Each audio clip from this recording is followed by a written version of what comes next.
hello, hello! Next Black Cat, hello, hello! Thank you all so much for joining, Jade.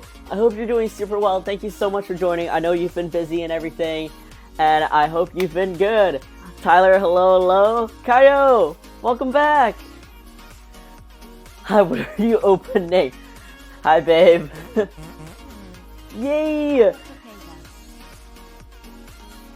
Oh my god, I like how it actually reads the Papega. But like, thanks so much, Tyler, for the 4-month anniversary.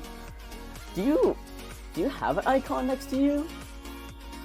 Wait, how come it's just the founder and the hype train? You don't have like a bagel or anything? Hello, Quantinator! Oh, my voice is cracked. Hello. Jade, thank you so much for just hopping back into the mod status and everything. Of course, always just enjoy yourself. How's your little sheep? How's your it's like a new, like a, was it a niece or a nephew? Was it a nephew? How's everything? I know you've been so busy. I wanted to stop in before I go get dinner. Oh yes! Thanks so much for dropping in. I hope you enjoy dinner and stuff. I'm gonna wait for a little bit before I open my hoodie samples. So hopefully you'll be around. If not, it'll be really early on. So if you do catch the VOD or the YouTube or whatever, you'll be able to find it. Thank you so much for the booty parade, Tyler. I get a #1 because I'm rad. The founder takes place of the donuts. Oh, okay, that makes sense. My voice cracks all the time. It just happens. I get too excited. And I'm also just drinking coffee. I haven't... After this is done, I'm gonna go get what my friend calls angry water, which is just carbonated water. But I love that she calls it angry water. We can change it if we want. Okay, that makes sense. Oh, speaking of change, whoops, I totally forgot to update my channel info, my video info. Whoops.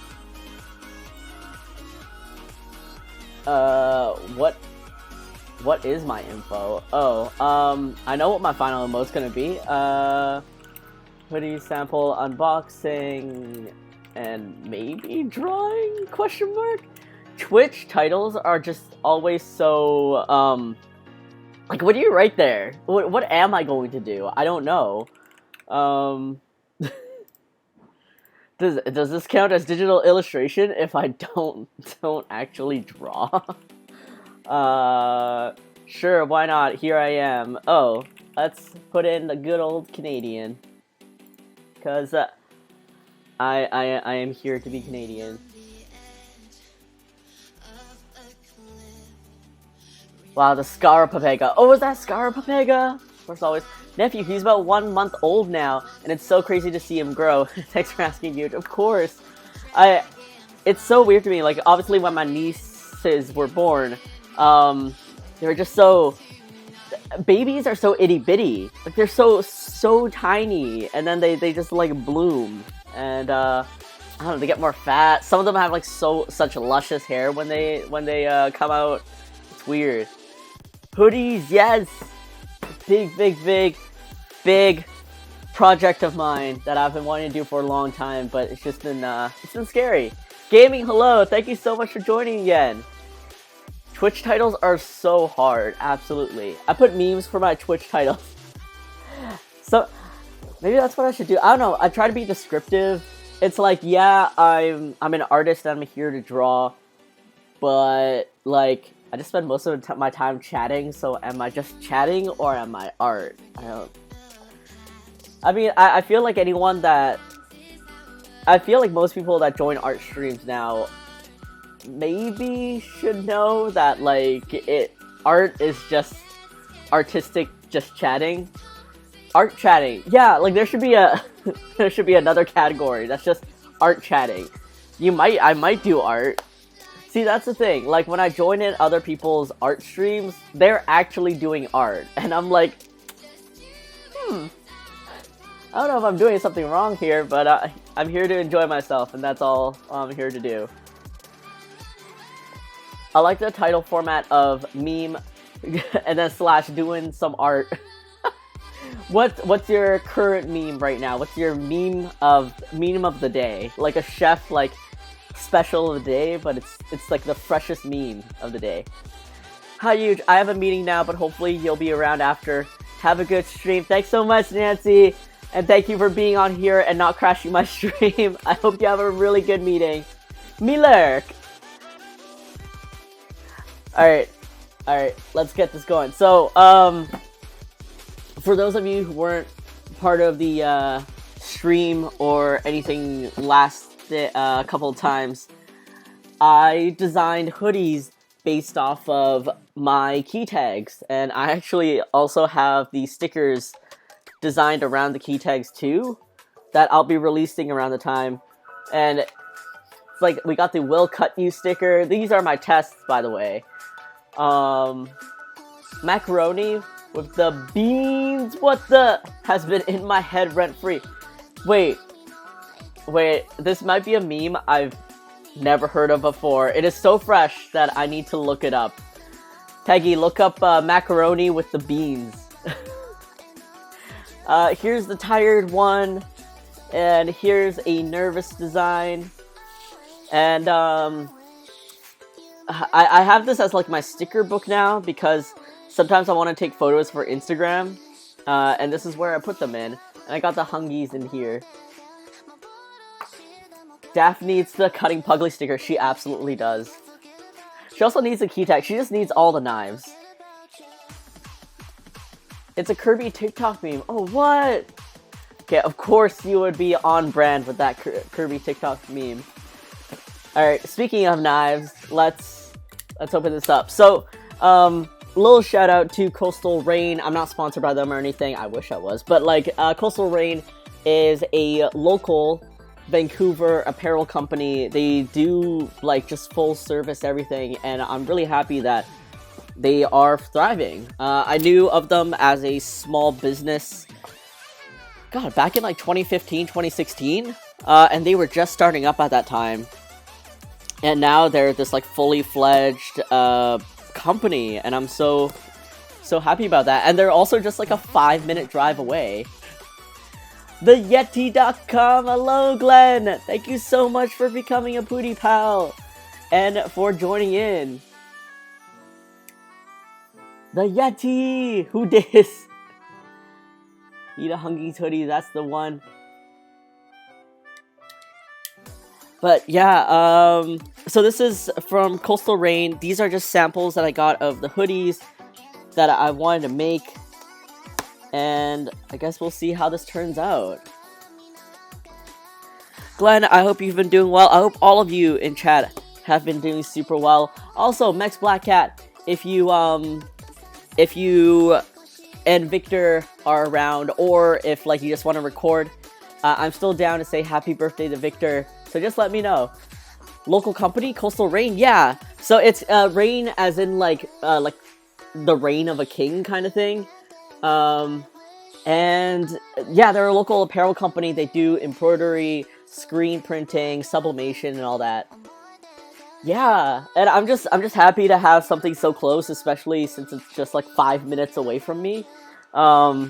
Just really appreciate that. All right, I'm gonna move. So this is my unboxing with all of you, and this cardboard will probably not fit in my table, so I'm going to hold it with me. For sure, Pacific Northwest Canada can be a hit or miss for suppliers. Absolutely.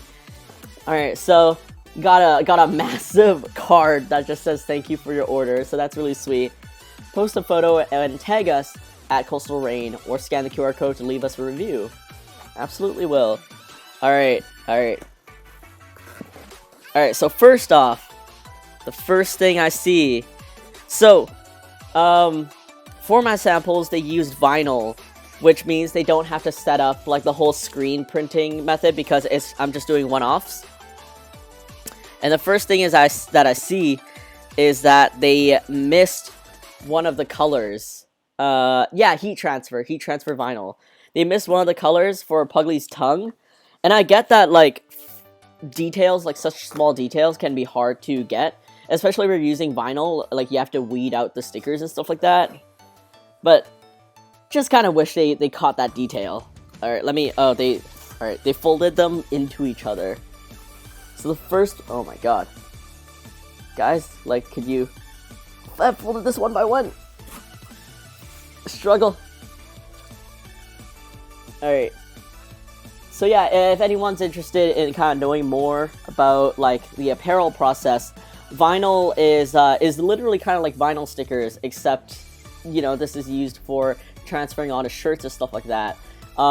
Most companies will do this for samples and stuff because you just print one thing and then you can put it on. Whereas screen printing, you actually have to set up like the screens and then the paints and everything, and it takes a long time.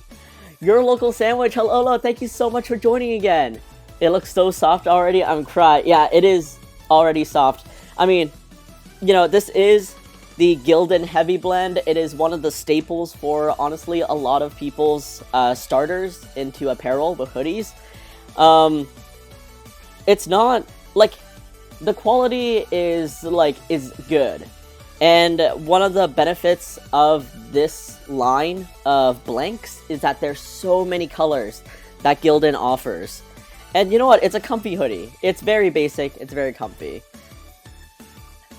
You print it in reverse and the heat press, and then heat press it on the shirt with an iron or a flat iron press. Yeah, exactly. It's a beefy, thick hoodie with a universal fit and color. Absolutely. Alright, so this is the first hoodie. This is the Hungies. And the Hungies does not have a back print. It's just the front. But if you guys can see, Puglie's tongue is just his, like, full dark brown color. So, he actually just kind of looks like he has his mouth open. Oh, yeah. So there are a couple of new commands if you guys wanted to play with them.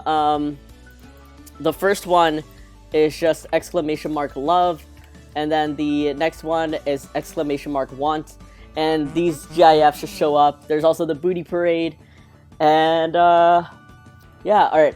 I'm gonna step off camera and try this on. I am thankful that the weather today in Vancouver is actually not too hot, so so I hopefully won't die just switching out of clothing. So let's see how this fits. And let me get off my earphones.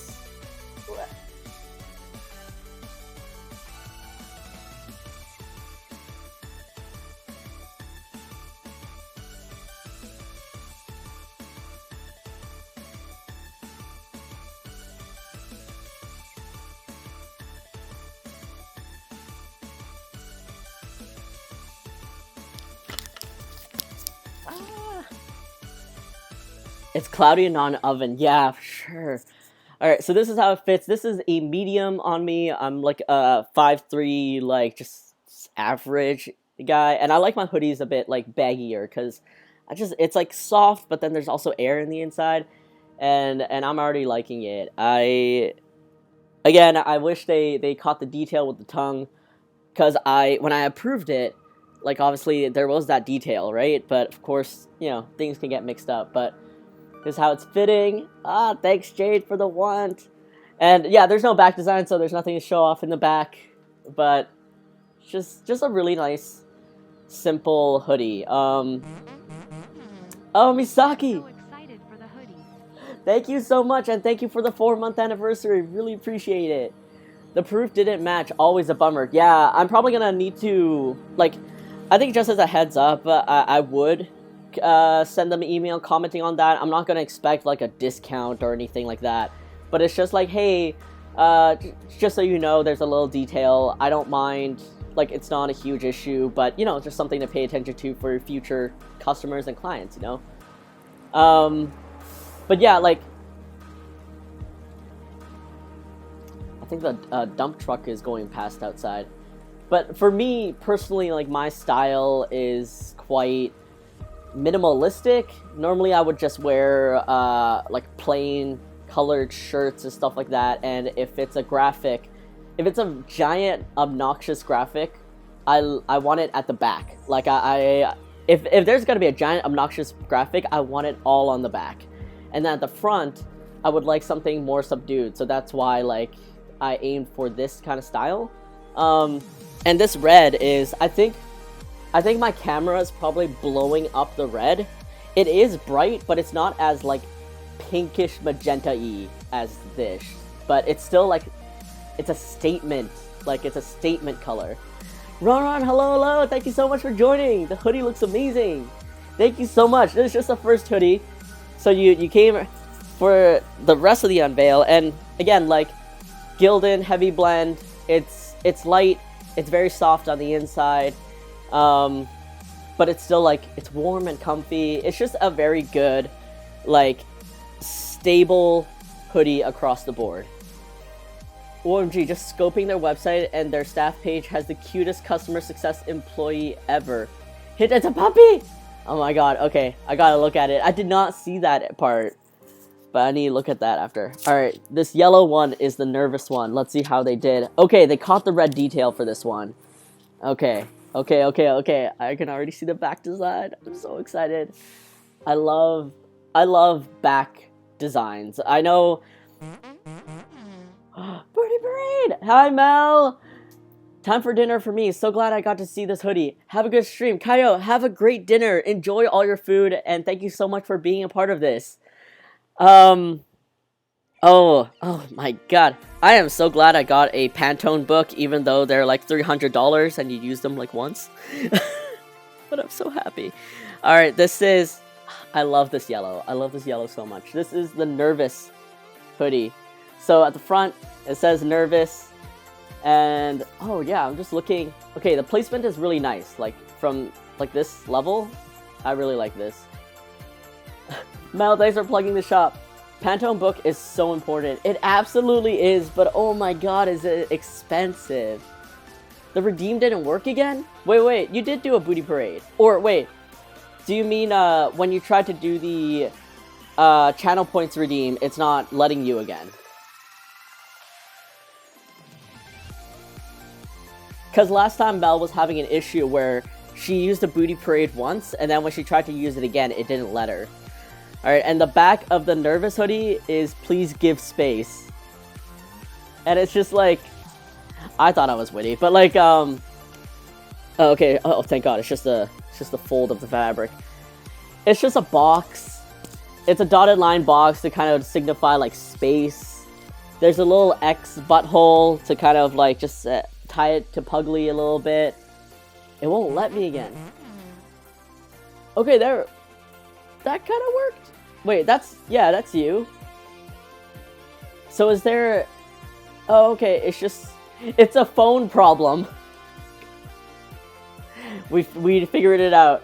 Yellow isn't my favorite, but I'm in love with the Nervous hoodie. Oh, I mean, like, when I was younger, yellow wasn't like my favorite either. I always felt like it was clashing with my skin tone or something. But then around my age now, I'm like, I love it. I just love the brightness of it. Anyways, I just wanted to pop in and say hello. Good luck with the new samples. Talk to you soon. Stay safe. Glenn, thank you so much for popping in and being a Pootie pal. Yes, let's talk soon. I'm still waiting for my second dose, but I hope you have an amazing rest of the day. And take care, okay? Bye! Yay, the command, love, yay! Alright, let me, again, switch off and try this on so that it actually looks realistic on a body.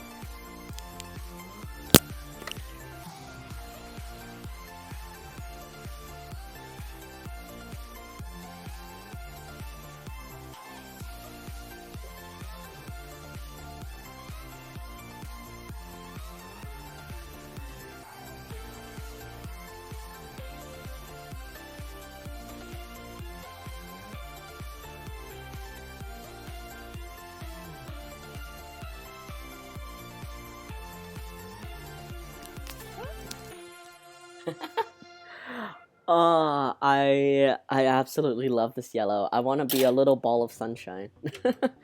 But it just, like, it also makes sense because at least, for one of the most, like, notable kind of dog collars and leashes, they have, like, there's a tag that literally says Nervous, and it's in, like, a bright highlighter yellow. And that's where I got the inspiration to, like, make this. Like, the Nervous, make it yellow and everything. Is this on For Fans by Fans? No, this is actually my own creation. Crunchy Kimchi, thank you so much for... Oh, Crunchy Kimochi. Thank you so much for putting along. But yeah, no, this is all me. These are my samples, and yeah, it's kind of scary because obviously, like, I'm fronting all of the capital for it and stuff, but I'm hoping to do pre-orders for these, like, sectioned out, and hopefully the pre-orders will cover the costs. I can make a little bit, and yeah, people that want them will be able to get them. Of course, so here's the Nervous at the front. Let's see. Yeah, I think there's a good, like, placement of the text. Yeah. And then the back is just... Oh, let me try not to rip out my ears. Just, please give space. I wonder if you guys can see it without me turning. But yeah.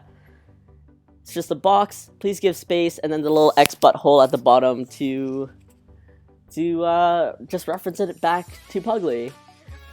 Izzy, hello. Thank you so much for joining. I hope you're enjoying a cloudier day today so that we're not burning. Oh, the front looks good. Thank you guys. So yeah, I'm really liking it. All right, next up, this. Oh, okay. Okay, they caught the red here. They've been doing it, so only the Hungies has been off. Maybe I'll double check. Alright. The back is amazing, huh? Perfect for the social distancing times. Yeah, for sure. Like, we're still in this time. When I line up to buy something, I don't want someone just, like, crowding up behind me. So, you know, I'm just nervous. I'm literally wearing a hoodie that says nervous. Please give me space. So much wind feels nice for once. Yeah. Like, I can hear the wind hitting my apartment, but it's nice. It's nice to finally get some air. And I hope our fires in the interior die down. So this is the Will Cut You hoodie. And then, oh, I'm so excited for the back of this. Yes. So this is Major Aggressive, but it's basically 3 knife icons across the back. And I put it on the lower end because, like, oftentimes you would have the hoodie down anyways, so I want to hopefully not have the hood block too much of the icon. How is it going with the heat there? We have cooled down, so we're not in a heat wave anymore, but because of the heat wave, the interior, more like woodsy and foresty areas of British Columbia, my province, suffered from, like, forest fires. And then the smoke from the forest fires created, like, lightning clouds, which then hit more trees in a dry area and caused more forest fires. So according to, like, an article yesterday, we have 180 forest fires right now, and it's bad. And I hope we can get a control of it. But so far, at the beginning of the heat wave, an entire, like, small town was, like, burned down, basically. A small town of, like, 250 people had to evacuate their town, and then by the end of the day, their entire town was burned down because of the forest fires. So it's not a great time, and I can only hope that, like, the first responders, the, like, the fire...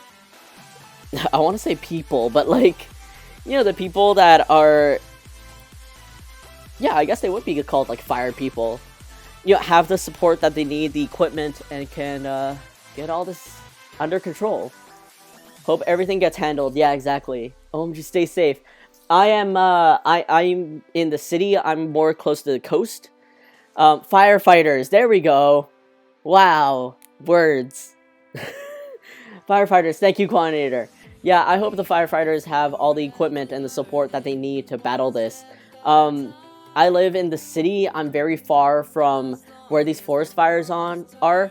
The worst case scenario is that all the smoke from the forest fires will go towards the city, which, again, I think in general I'm okay with smog. Not that I like it, but I don't I don't have very bad adverse effects to it. But definitely, like, people that are more sensitive to respiratory issues, asthma, and stuff like that, they will have to deal with it a lot worse. I can't imagine what's that like. I just hope people are safe and they had the time to collect their belongings. Yeah, for sure. I really hope they did too. Alright, let me switch out real quick and let's see how this fits, especially with the back design.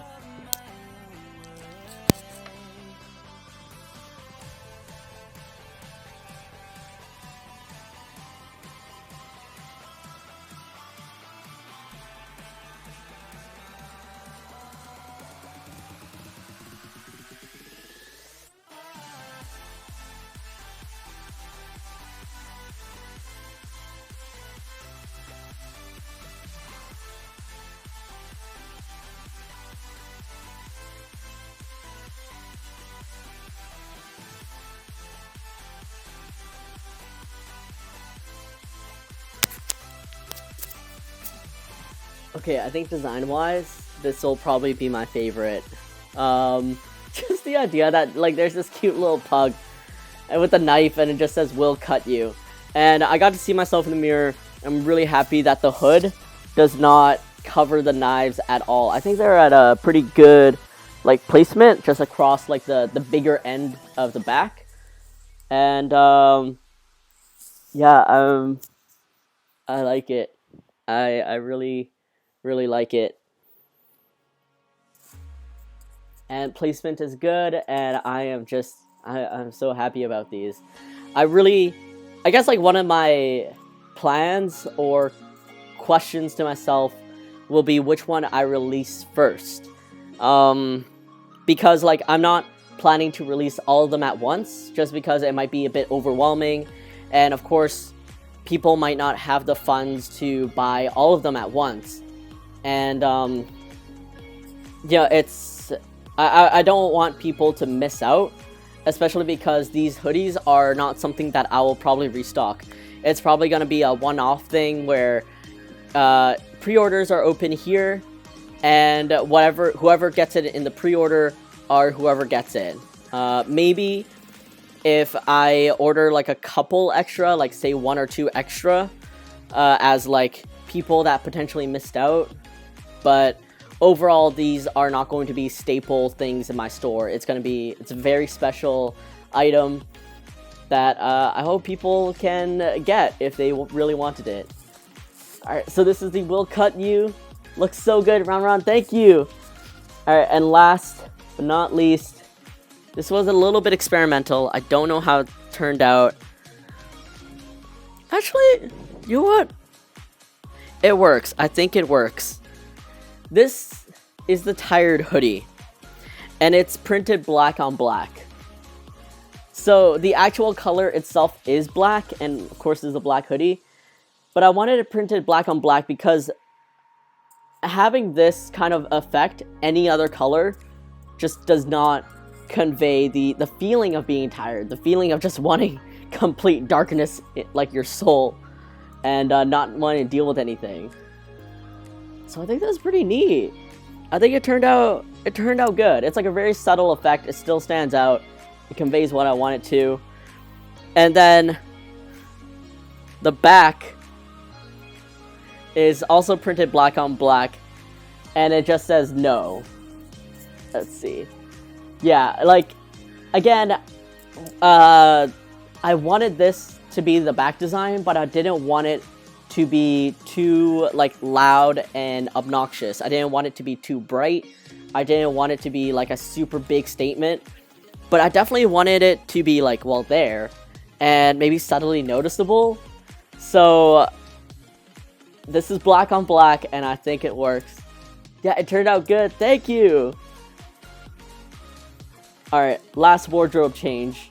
And then maybe I'll choose one. Maybe I'll choose the nervous one to just wear. Or maybe I'll just go back to my t-shirt, because it is getting hot.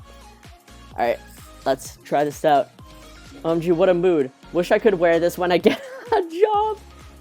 Like, you're sitting at your desk, you're working away, and you just don't want to be bothered. The no is bigger than I expected, but it looks great. Yeah, I'm gonna see what it actually looks like. It does look pretty large, but I'm gonna see what it looks like when it's actually on like a body, because it should fit the upper back, and hopefully it's not too bad.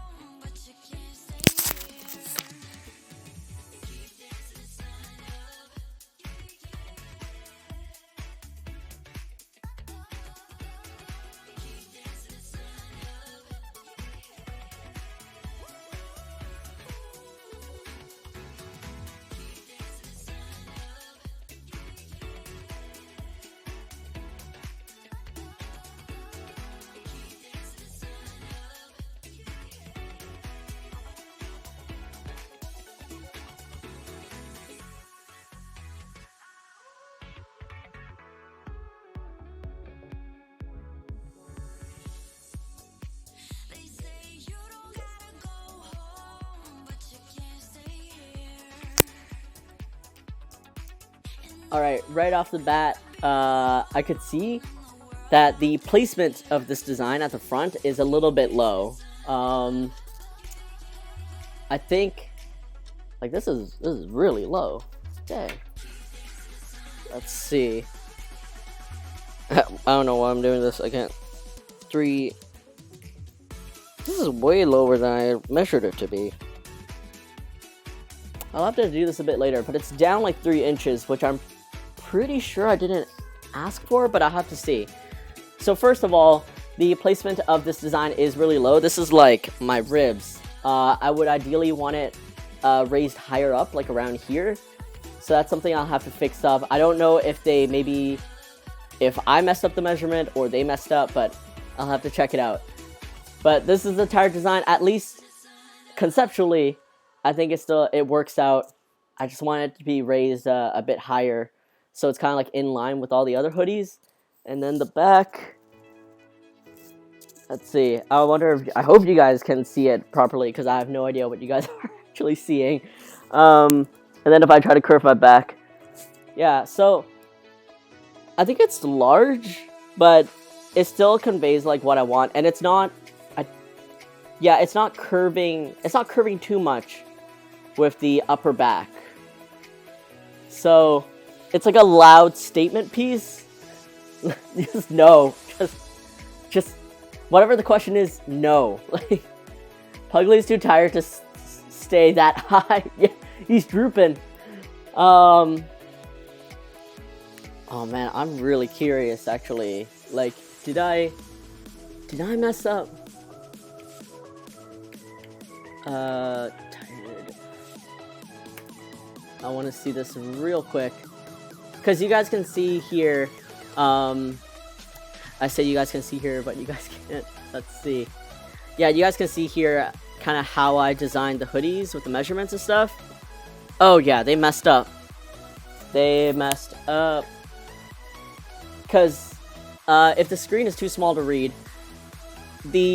my measurement says 2.25 inches for how low I want it to be, and they are getting it at let's see, like what is that? Like, they got this at 3.5, and yeah, that is not right. I'm gonna double check the approvals that they sent me to make my case, but yeah, for sure, it's a bit too low. Hey, design looks good, but yeah, that's way too low. Landon, hello, thanks for joining. Yeah, it's, I mean, at least I know from my initial, designs that it's not me. Now I just have to double check the approvals that I did, if they mistyped it, and, that's what I was working on. Yeah, if they mistyped it and I didn't catch it, because that's like that would be completely my fault if I approved it and they had mistyped it, because the approval process makes sense. It does, but sometimes when they send the approvals and you're looking at the numbers, like, yeah, like, how hard can it be? I gave you the designs. Rule of thumb: if 3 or 4 fingers down generally, and And you even gave specific measurements. Dang, someone is slipping at the print shop. Yeah. Oh, that is a good rule of thumb. Yeah, 3 or 4. That makes sense. Thank you, thank you. The apparel master. But yeah, so the tired one, they messed up. They also messed up the hungies just a little bit by not catching that there is a tongue color. It's just completely, well, like black or dark brown down there. But you know what? This has been good, and it gives me the general idea of how things turn out. And I I guess if I do photo shoots with this, I'll have to like Photoshop it a bit higher up. But I'm happy with how these turned out. I'm gonna wear them around, mull over them. Do you guys in the chat have a preference or anything for which one should be released first? I'm kind of thinking nervous because we're still, it like goes almost on theme with how we're opening up. A lot of people are getting vaccinated. A lot of people are pretending to be vaccinated. And we're like somewhat going back to normal life. Yeah, this looks low too, but when I wore it, it was okay. So I'll have to double check. So maybe the nervous hoodie would be the most on brand for what we're dealing with right now. Can you show all of them again quickly? I missed everything. Okay, Landon. Okay. Do you want me to show them as if to wear, or show them just on camera? While you're answering that, I'm just gonna coffee it up. The yellow one though I need. Nervous is really relatable with this situation right now. Yeah. Okay. I think that makes the most sense. Alright, so nah, just on cam. Alright. The Richmond Night Market has officially announced that they'll be opening up again, July 23rd. I have mixed feelings. I have mixed feelings too. Our numbers are really good. We have like 64 cases-ish maybe right now. And like our vaccination numbers look good, but at the same time, yeah, I'm still nervous, especially because the night market is so huge. I'm mobile delayed too, no worries. So this is the nervous hoodie. Looking at it right now, I wore it and I didn't really catch if it was too low or not, like because this is the neckline. It's looking pretty low. So here's the nervous hoodie, and then the back says, please give space. And it's just this, a dotted box, little X at the bottom. It says, please give space. So that's one back design. And then the one that I just shoved back into the box, I'm just gonna slide it over here. That's low. Yeah. Alright, this one's not too bad. At least not, like, low-wise. This is the Hungies design. It doesn't have, man, everything on cameras looks low. I'm gonna have to reassess it when I stand in the mirror. The Hungies is just a front design. It just says this. I couldn't think of a, like, relevant back design that was, like, really simple, like, one color or something. So I just left it as Hungies at the front. Yeah, definitely, I'm gonna have to reassess these, like, off-stream in the mirror and get back to the approval files that they sent me and see if I messed up or if they did. And then here we have, this looks fine, at least. And then this is the Will Cut You. So it's the front design over here. My like camera's like blowing up. Do they have pockets on the front? Yeah, they have the hoodie pockets. Whoa, those numbers are good. Here we are bad numbers. Even in my town, we are having a huge increase of cases. It's giving me some anxiety. Oh my god, yeah, I mean, you guys are rolling out vaccinations though, right? So, fingers crossed, it'll start getting, like, really good. Because our numbers were pretty bad. We were, like, our peak was a mountain, and, I think we had, like, 1,000-ish, maybe not 1,000, maybe, like, 800 or so cases. It just It looked really bad. But then once vaccination started rolling out, the peak just dipped down, and it's looking really promising. But yeah, this is the Will Cut You black hoodie, and then the back design is 3 knives. And I think this is my personal favorite. But this or the nervous one, but the nervous is also because it's the yellow, and I really like that yellow. And then of course, I got the tired one that I already know is wrong, and I guess I'll figure out where to go from there. I need Jade. You are very much a Will Cut You. Yes, this Friday I have the first dose. I'm nervous about that too. Hope it goes as you say. I mean, I really hope it does too. I'm sure it's a little bit nerve-wracking, but just, make sure to give yourself rest. Don't have anything booked for the next maybe like 2 or 3 days, just in case.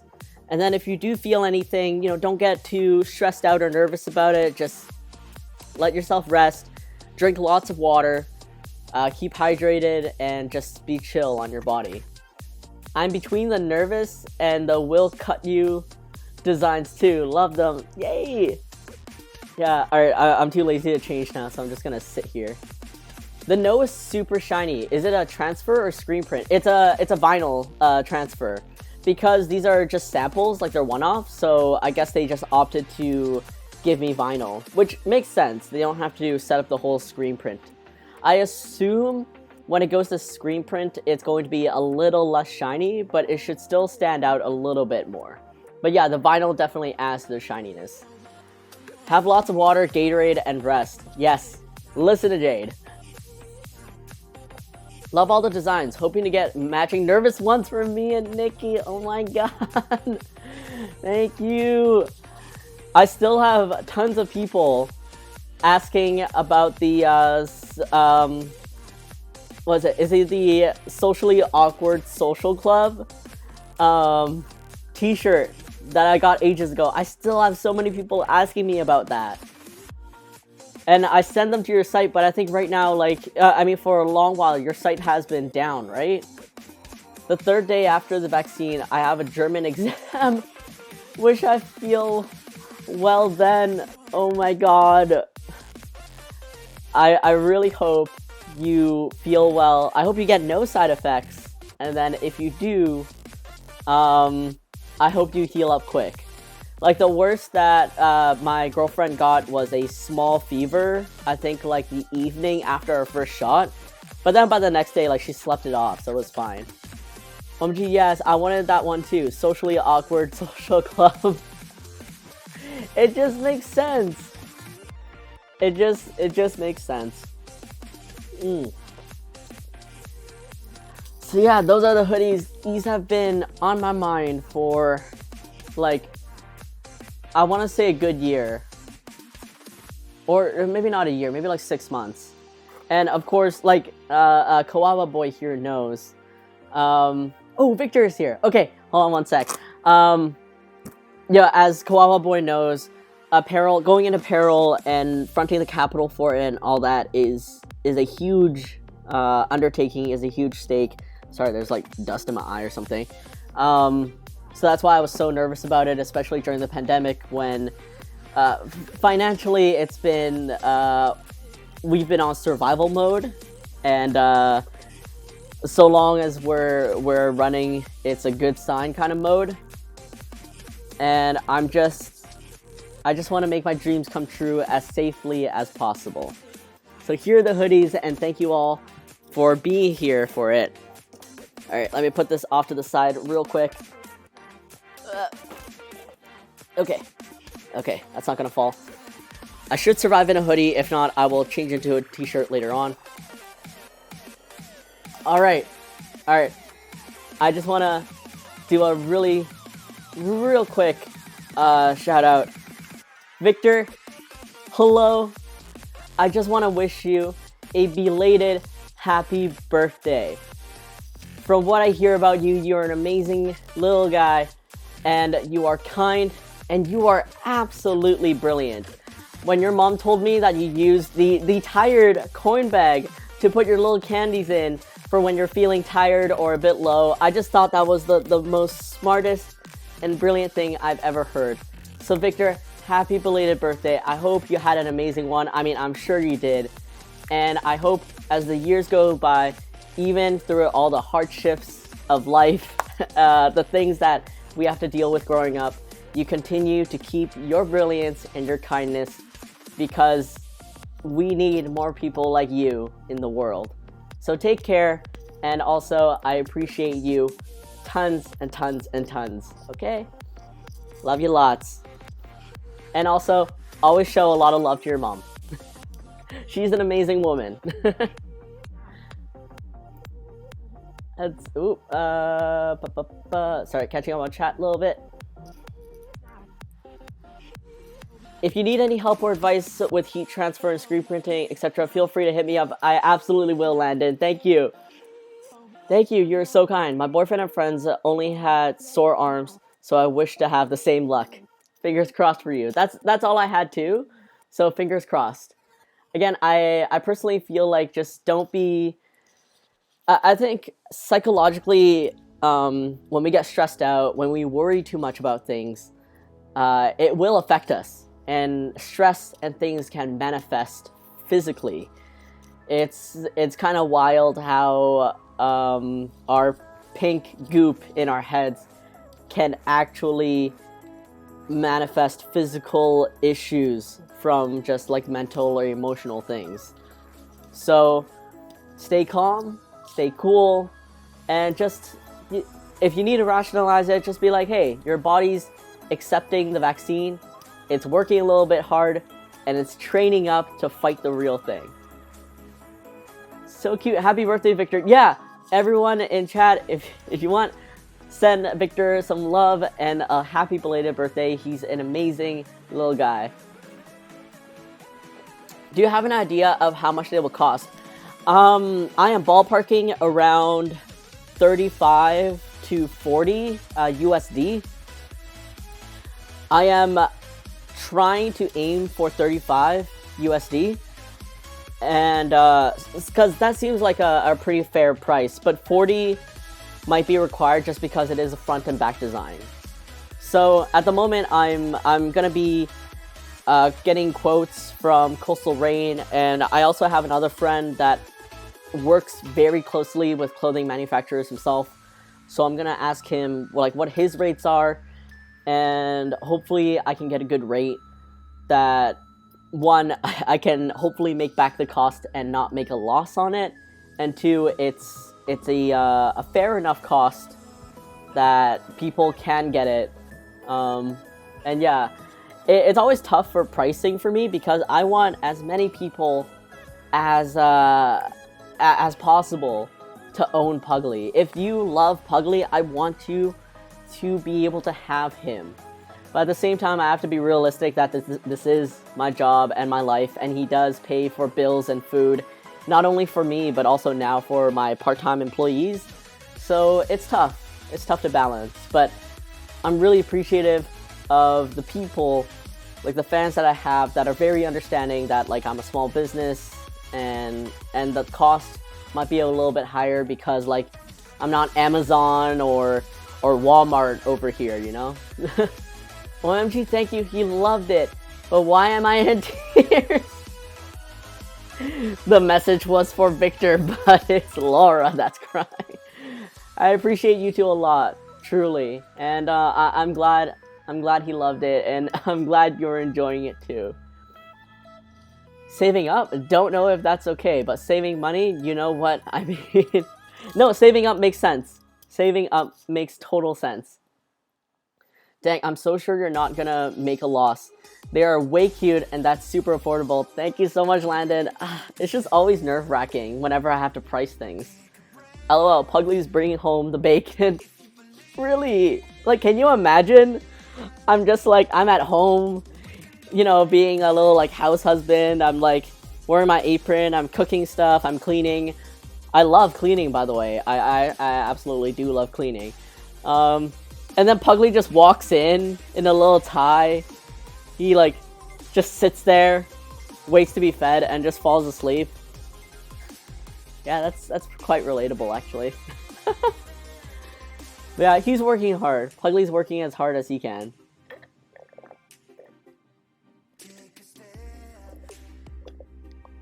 Alright, bear me one real sec. I am going to get my angry water. Ah! Thanks for the love!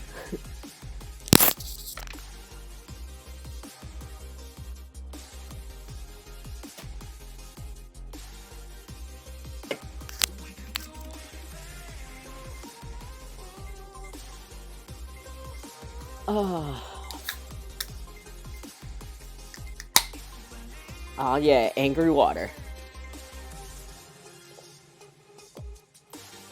Oh, and I got it at the perfect time. I put this can in the freezer right before the stream, because sometimes when you get it at the right moment, parts of it have like turned into ice, so it's like already ice and freezing. All right. So that was the big unboxing, and we still got time. So I'm gonna work on. Hey, my stream title actually makes sense today.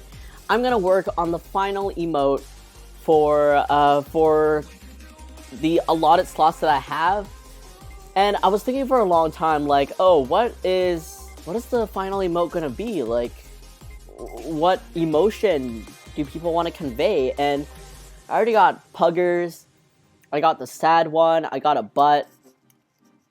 So I'm thinking like maybe just a fat, like a very, very fat Puglie, maybe just a chonker of a Puglie.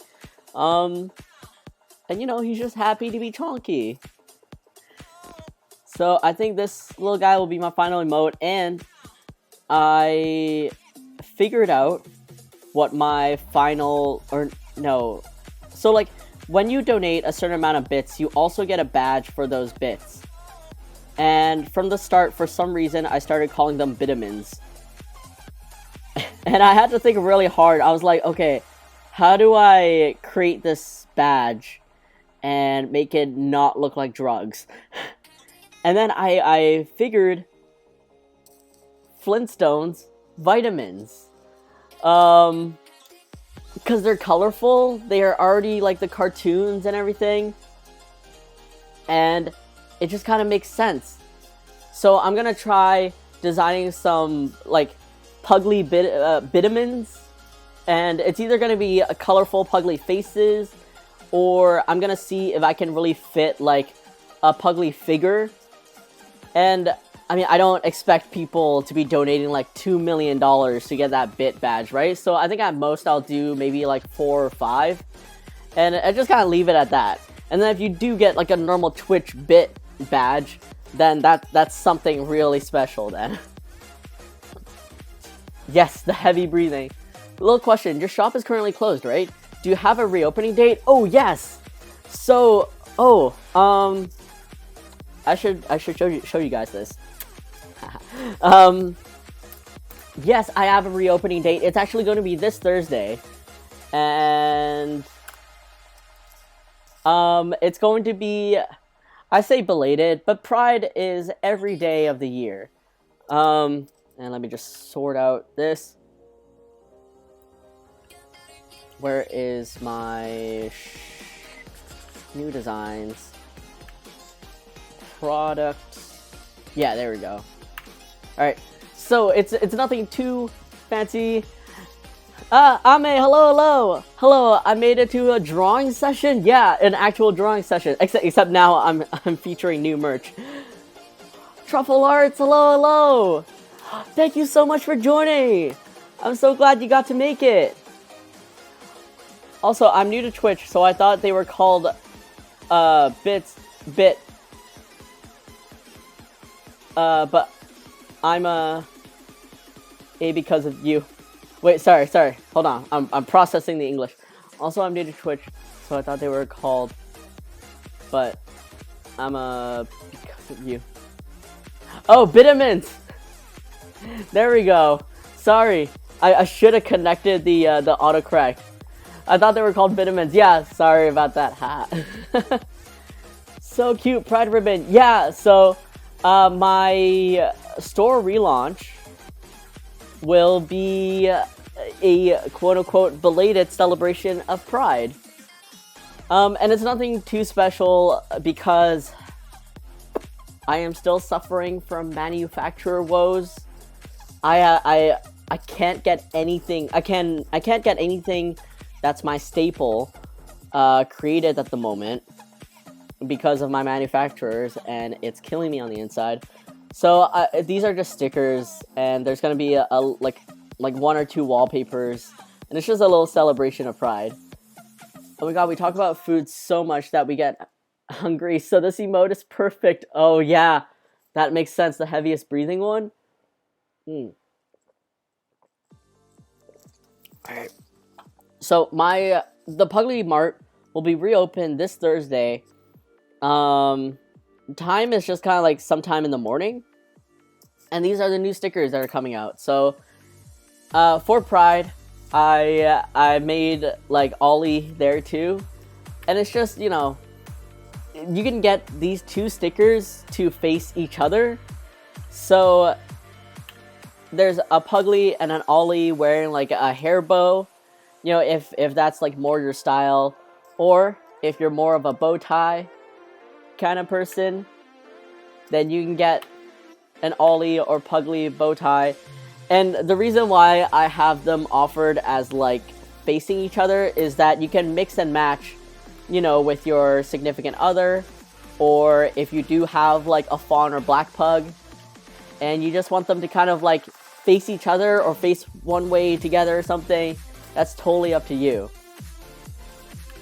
And then in general, if that fashion is not really like, you know, if you don't feel very bow, you don't feel very bow tie, you can just get the Pride rainbow and just have it like that. So that's kind of like the Pride set. And then we have I'll just show this. These are all the rainbows. These are like most of the Pride representations that I think me and my graphic designer covered. Oh, whoa, by the way, I remember I have an email/DM. Oh, you have to email/DM me. But I saw your shop was closed, and I didn't want to bother you while you were resting. Oh, Ron, don't worry. Yeah, please feel free to send that email to me at any time. And let's get your boyfriend set up with anything he wants to surprise you with. You didn't want to do a rainbow cutie mark like My Little Ponies. Yeah, I think in one way I wanted it to be a bit more, like, not flashy, but a bit more obvious. And it's funny, I actually had a thought of, like, what if I created a series called My Little Puglies, and it is like My Little Ponies that have a cutie mark on their butt. But then it's like, what is that cutie mark? Like, is it the thing that they're good at? Like Applejack has an apple, right, on her butt. Once, like, Applejack has an apple on her butt, and that's because she's good at like farming, and her name's Applejack. Like, is the cutie mark kind of saying like what their job is or what their skills are, or is it just like whatever they wanted it to be? Because I feel like it's a huge part of their personality, right? Like, oh, what's that fancy pony? Rarity or something? Peggy would absolutely know this. But you know, she's like the kind of posh pony. She's kind of fancy and elegant and stuff. And I think her her mark is like 3 sparkles. Rarity, yeah. Is it just like 3 star sparkles? As I say that, Sparkles by Jensation plays. My Little Puglie, gosh, that's so cute. One Puglie with a little knife mark. Yeah, that's the Puglie you don't want to mess with. Me forget, alright. I love this MLP X Puglie verse beginning to birth. Yeah, so like, you know, I've had this idea for a long time, like since I think 2017 or 2016. I just never got around to it, and you know what? This will go in with the sticker club idea that I have, but yeah, I've had this thought for a while, and I'm just so curious as to what marks I will make. And then also with this My Little Puglie verse, I can make the Puglies whatever color I want. And they can be interesting. They can be like blue or pink or like purple. I just want to have fun with it. And then I guess depending on their mark or their skill, excuse me, the angry water is fighting me. Like I can do little illustrations of them doing what they're good at, and yeah, it's just ideas like this, just stupid ideas that I love. Oh, but how did we get here? So yeah, here are all the rainbows that are most like that I hope covers most of the Pride representation. I don't like there's so many Pride flags out there that it's hard to keep up with, but I hope these are kind of like the main ones that people will vibe with. And I'm really lucky that my graphic designer is also non-binary themselves, and they're much more, I feel like they're much more in tune with like the flag colors and what they mean, so just in case I trip up, they're there to double check it too. And these are just, yeah, Pride Puglies. So, of course, you got the asexual Pride, and then the aromantic, and there's a Puglie and Ollie versions. There's bi. Here's gay, which I didn't know these were the gay colors, but here they are. Lesbian, non-binary, pan, and then just Pride.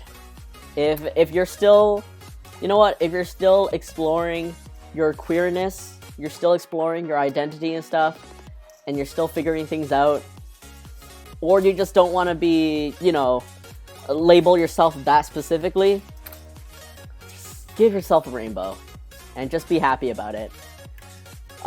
Matching, wait, this is reversed. Is this reversed? Alright, I'm gonna match that heart with you. Oh, and of course trans. Oh, and this is a lava lamp Puglie for when I have like a 90s series.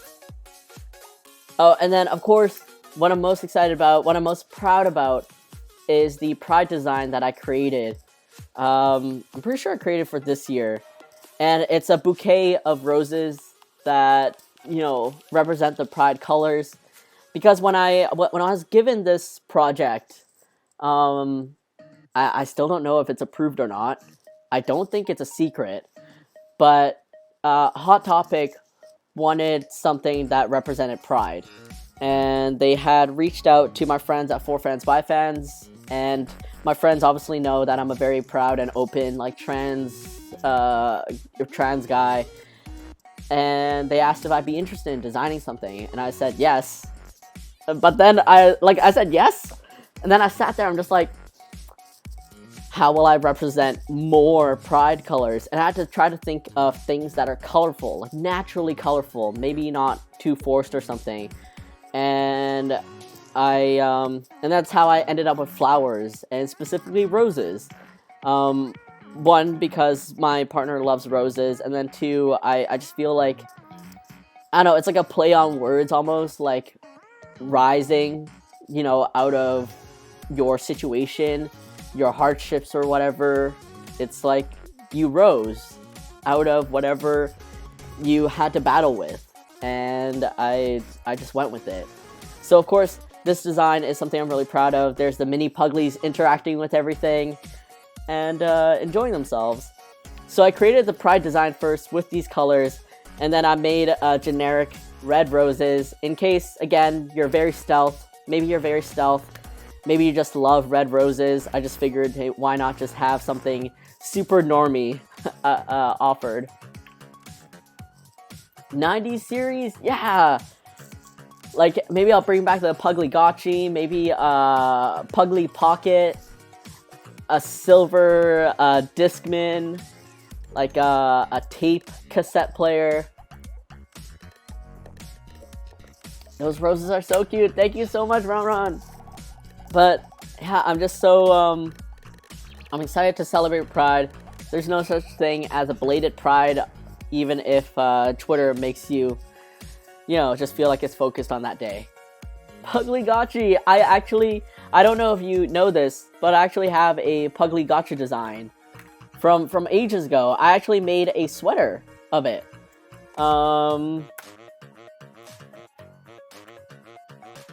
That's the template. That's my Puglie Gotchi sweater. I made this ages ago. It was a full print sweater. It was a sublimation print. It was soft on the inside, but the outside was like kind of sleek feeling because it was sublimation. And yeah, I drew Puglie in like a pixel form. And then here's all the icons from the actual original Tamagotchi. Here's the line that the Tamagotchis had for their plastic casing. The 3 buttons, because all you needed back then were 3 buttons. And then on the sleeve, I had the 4 hearts for happiness. Oh, don't open and preview. So I had the 4 hearts for happiness. And then the back is a big X for the bagel. And then the reset button. And this was the design I had. And I also made like a keychain in the shape of a Puglie Gotchi. I wonder if I have that. Oh, yeah. Oh, it just opened up over here. Alright. So, and this was the Puglie Gotchi, like, sticker design. And it's shaped like a Tamagotchi, but, like, you know, in a Puglie face. Because back then, there was the legit original Tamagotchis, and then there were, like, these Dino Gotchis, which I think they were legit in their own way. And they had, like, the shape of, like, the dinosaur's head kind of thing. And I always thought that was really cute. So, I made a Puglie Gotchi. And man, when was this? This was back in 2017. Ah, good times. Let me close all the windows so I can actually see chat. Whoa, I didn't remember that. That's so lovely. Yeah, I mean, that's a really neat thing about, okay, like, need.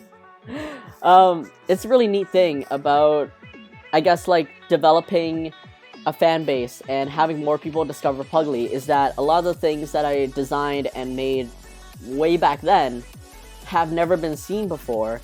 So this is a reminder to all artists out there. It's totally okay to repost, retweet, reshare yourself, because as the time goes on, you're gonna get more people that join your community, and you're gonna have people that had their time, enjoyed it, and moved on, and that's okay. So reshare some of the stuff that you created. You put in so much time into that. Oh, got a lurk. One of my puppers is ready to be picked up from the groomers. Okay, Jade, have fun, safe drive, and I hope your puppers is a very pretty good pupper. So cute, OMG. Yeah, so it's again, it's another reminder that the stuff that we've created a long time ago, I mean, so long as we're not embarrassed by it or ashamed of it or whatever, just reshare it. Because obviously, like, you guys haven't seen it. It would have just been left to the vault forever. And even if people have seen it, like they've been fans for a super long time, I think it'd be a neat, like, nostalgia reminder. To be like, oh, wow, I remember that design. I didn't know it was that long ago. Because I sure did not know it was that long ago. Like, think about it. 2017, when I created that design, like, roughly 2017, that's like 4 years ago. That's wild. It's so weird. Like, I think it feels like to me that 2019 was last year, but that's probably because the pandemic happened and time just felt like it's been in a standstill. Oh yeah, so, oh, exactly, and even when the IG algorithm, it's going so bad. I followed you there for a long time. Oh, thank you so much, Ron. Yeah, and I don't know if any of you have seen the Instagram update that they put out, or maybe you have, but basically, it's confirmed by like a designer at Instagram or whatever, like the lead head of Instagram or something like that, that Instagram says they see the trend of TikTok and video content, therefore they are leaning more into video content, and their algorithms are going to focus on video content and reels and stuff like that. And they're basically kind of saying that, you know, their algorithms are going to be geared towards that. So still photos and images, you know, what Instagram was built upon, is probably going to not get as much support, potentially no support at all. Because when you think about the algorithm, right, like, even if like, oh, our algorithms still share images, like, yeah, because your algorithm's gonna be like 90% videos and 10% some of these images, and that's just not what, like, that's not support, that's not helping. Oh yeah, I keep calling 2019 last year. It's okay, it's okay. I'm not turning 31, I'm turning 30. 2019 was last year, we're just erasing that year, okay? And I haven't seen a lot of your posts on my timeline. Like, with the help of Beth, bless her. Again, love Beth so much. I appreciate Beth and Zen so much. With the help of Beth, we actually have a schedule of posting about three or four times a week. And, you know, this includes, like, new art that I create. This includes Beth going back to, like, my very old designs and reposting it, resharing it.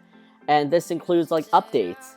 And I have no idea, like, are any of my updates being seen? And, I mean, I hope they're being seen. And maybe people are just too lazy to press like, which, I mean, alright.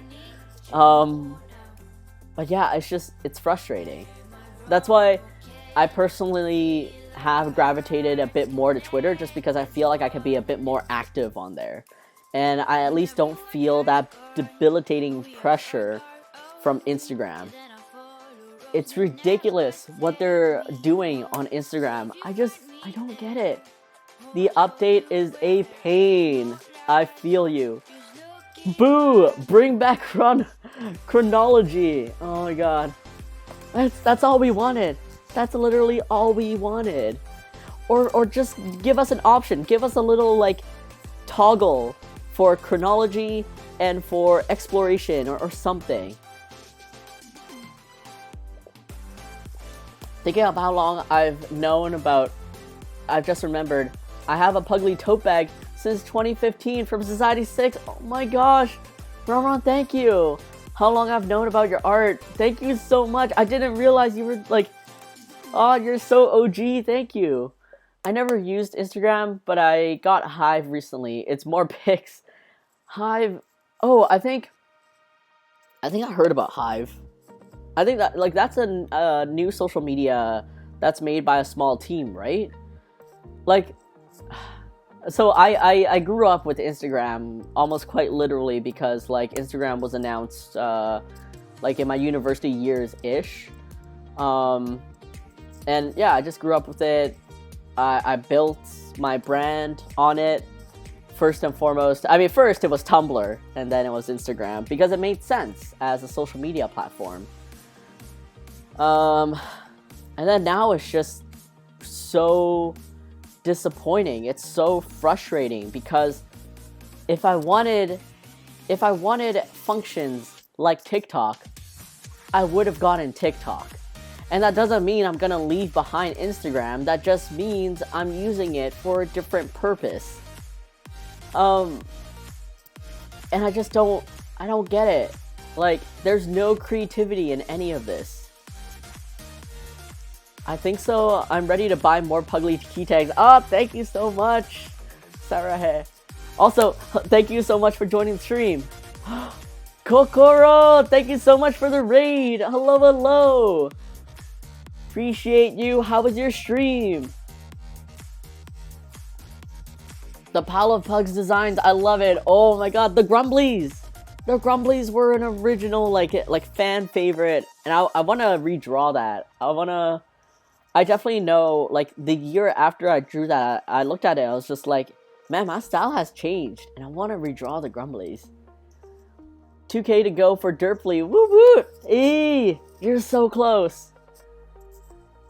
You make my Kokoro go doki doki. Hello, hello. My raid mess. That's so cute. I watch while working. Thank you, thank you. Yeah, absolutely. If anyone ever wanted to lurk or whatever, just listen to me chat and whatnot. That's totally a-okay. My stream was very dead quiet, but I got some followers. That's really good. And you know what? At the end of the day, so long as you're enjoying streaming, that's totally, you know, that should be what matters. Like, obviously, what matters is like the viewership and the followers and the number of people that are watching you. But I'll be honest with you guys, I have no idea how many people are watching me right now.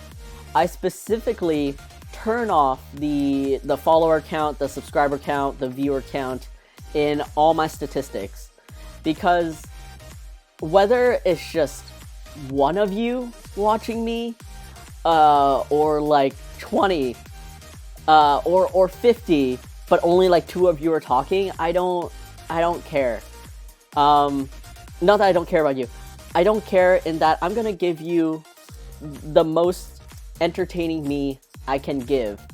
And when you put a number behind that, at least for me, it trips me up. It makes me feel like, oh my god, like there's no one watching. Like, why should I put in the energy? Whereas if I just completely turn it off, like if 2 of you are talking in the chat, that's all I need. Like I can imagine like 20 people just lurking in the background, and hey, I'm just here to give you my best, if I have the energy to. Anyway, yeah, man, how's your day going? My day is going so far so good. I had McDonald's for lunch. I picked up my Hoodie Samples, which turned out, I would say turned out like 90% good. They were good, but I think my printer made some mistakes, which doesn't necessarily take away from like the concept of the hoodie, but it's definitely like, oh man, I wish you didn't make these mistakes. KLLC Art, thank you so much for putting along. Sorry, I'm drinking angry water, and it is fighting me on the inside. Bruh, that's the wholesomeness. Also, stay hydrated, huge. Yes, I am. I am staying so hydrated that I'm getting fought in on my insides. Yeah,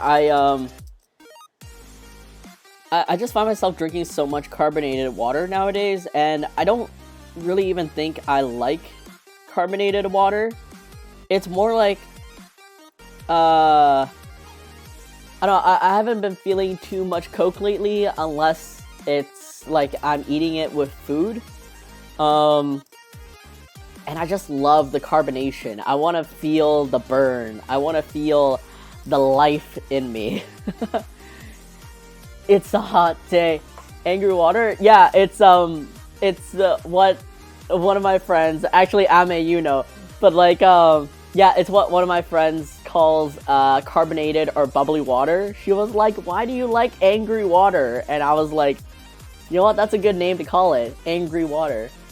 Show that angry water who's boss. Yeah, no matter what.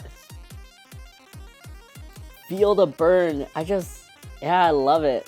And then I don't know if it's just me, but when you get like a real good burp, you know, say you're alone at home, or you're with your loved ones, and you just get that real good burp that just releases. It's nice. It feels like it's like a sigh, but better. But Kokoro, outside of your, you know, chill stream, how have you been? Ame, how are you? How's everyone doing in chat?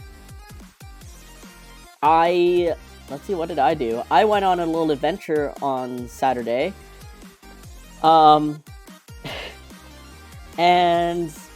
for the first time ever, I went to the zoo in my, I can't say city, it's like the neighboring city, but like it's kind of in my city. I don't know, the way we call Vancouver, like Vancouver is actually just one city, but we call Vancouver and it's like the all-encompassing land. But I finally got to visit the local zoo at the ripe young age of 31, and it was so nice. It was actually really nice. Pretty good. I'm drawing alongside you. Yay! I'm so glad.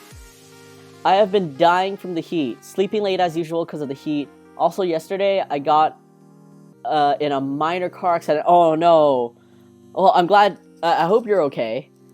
And oh, huge. I have to go to sleep. It's getting late here. Bye everyone. Have a nice day and stay safe. Ron, thank you so much again for choosing Puglie as your nightly entertainment.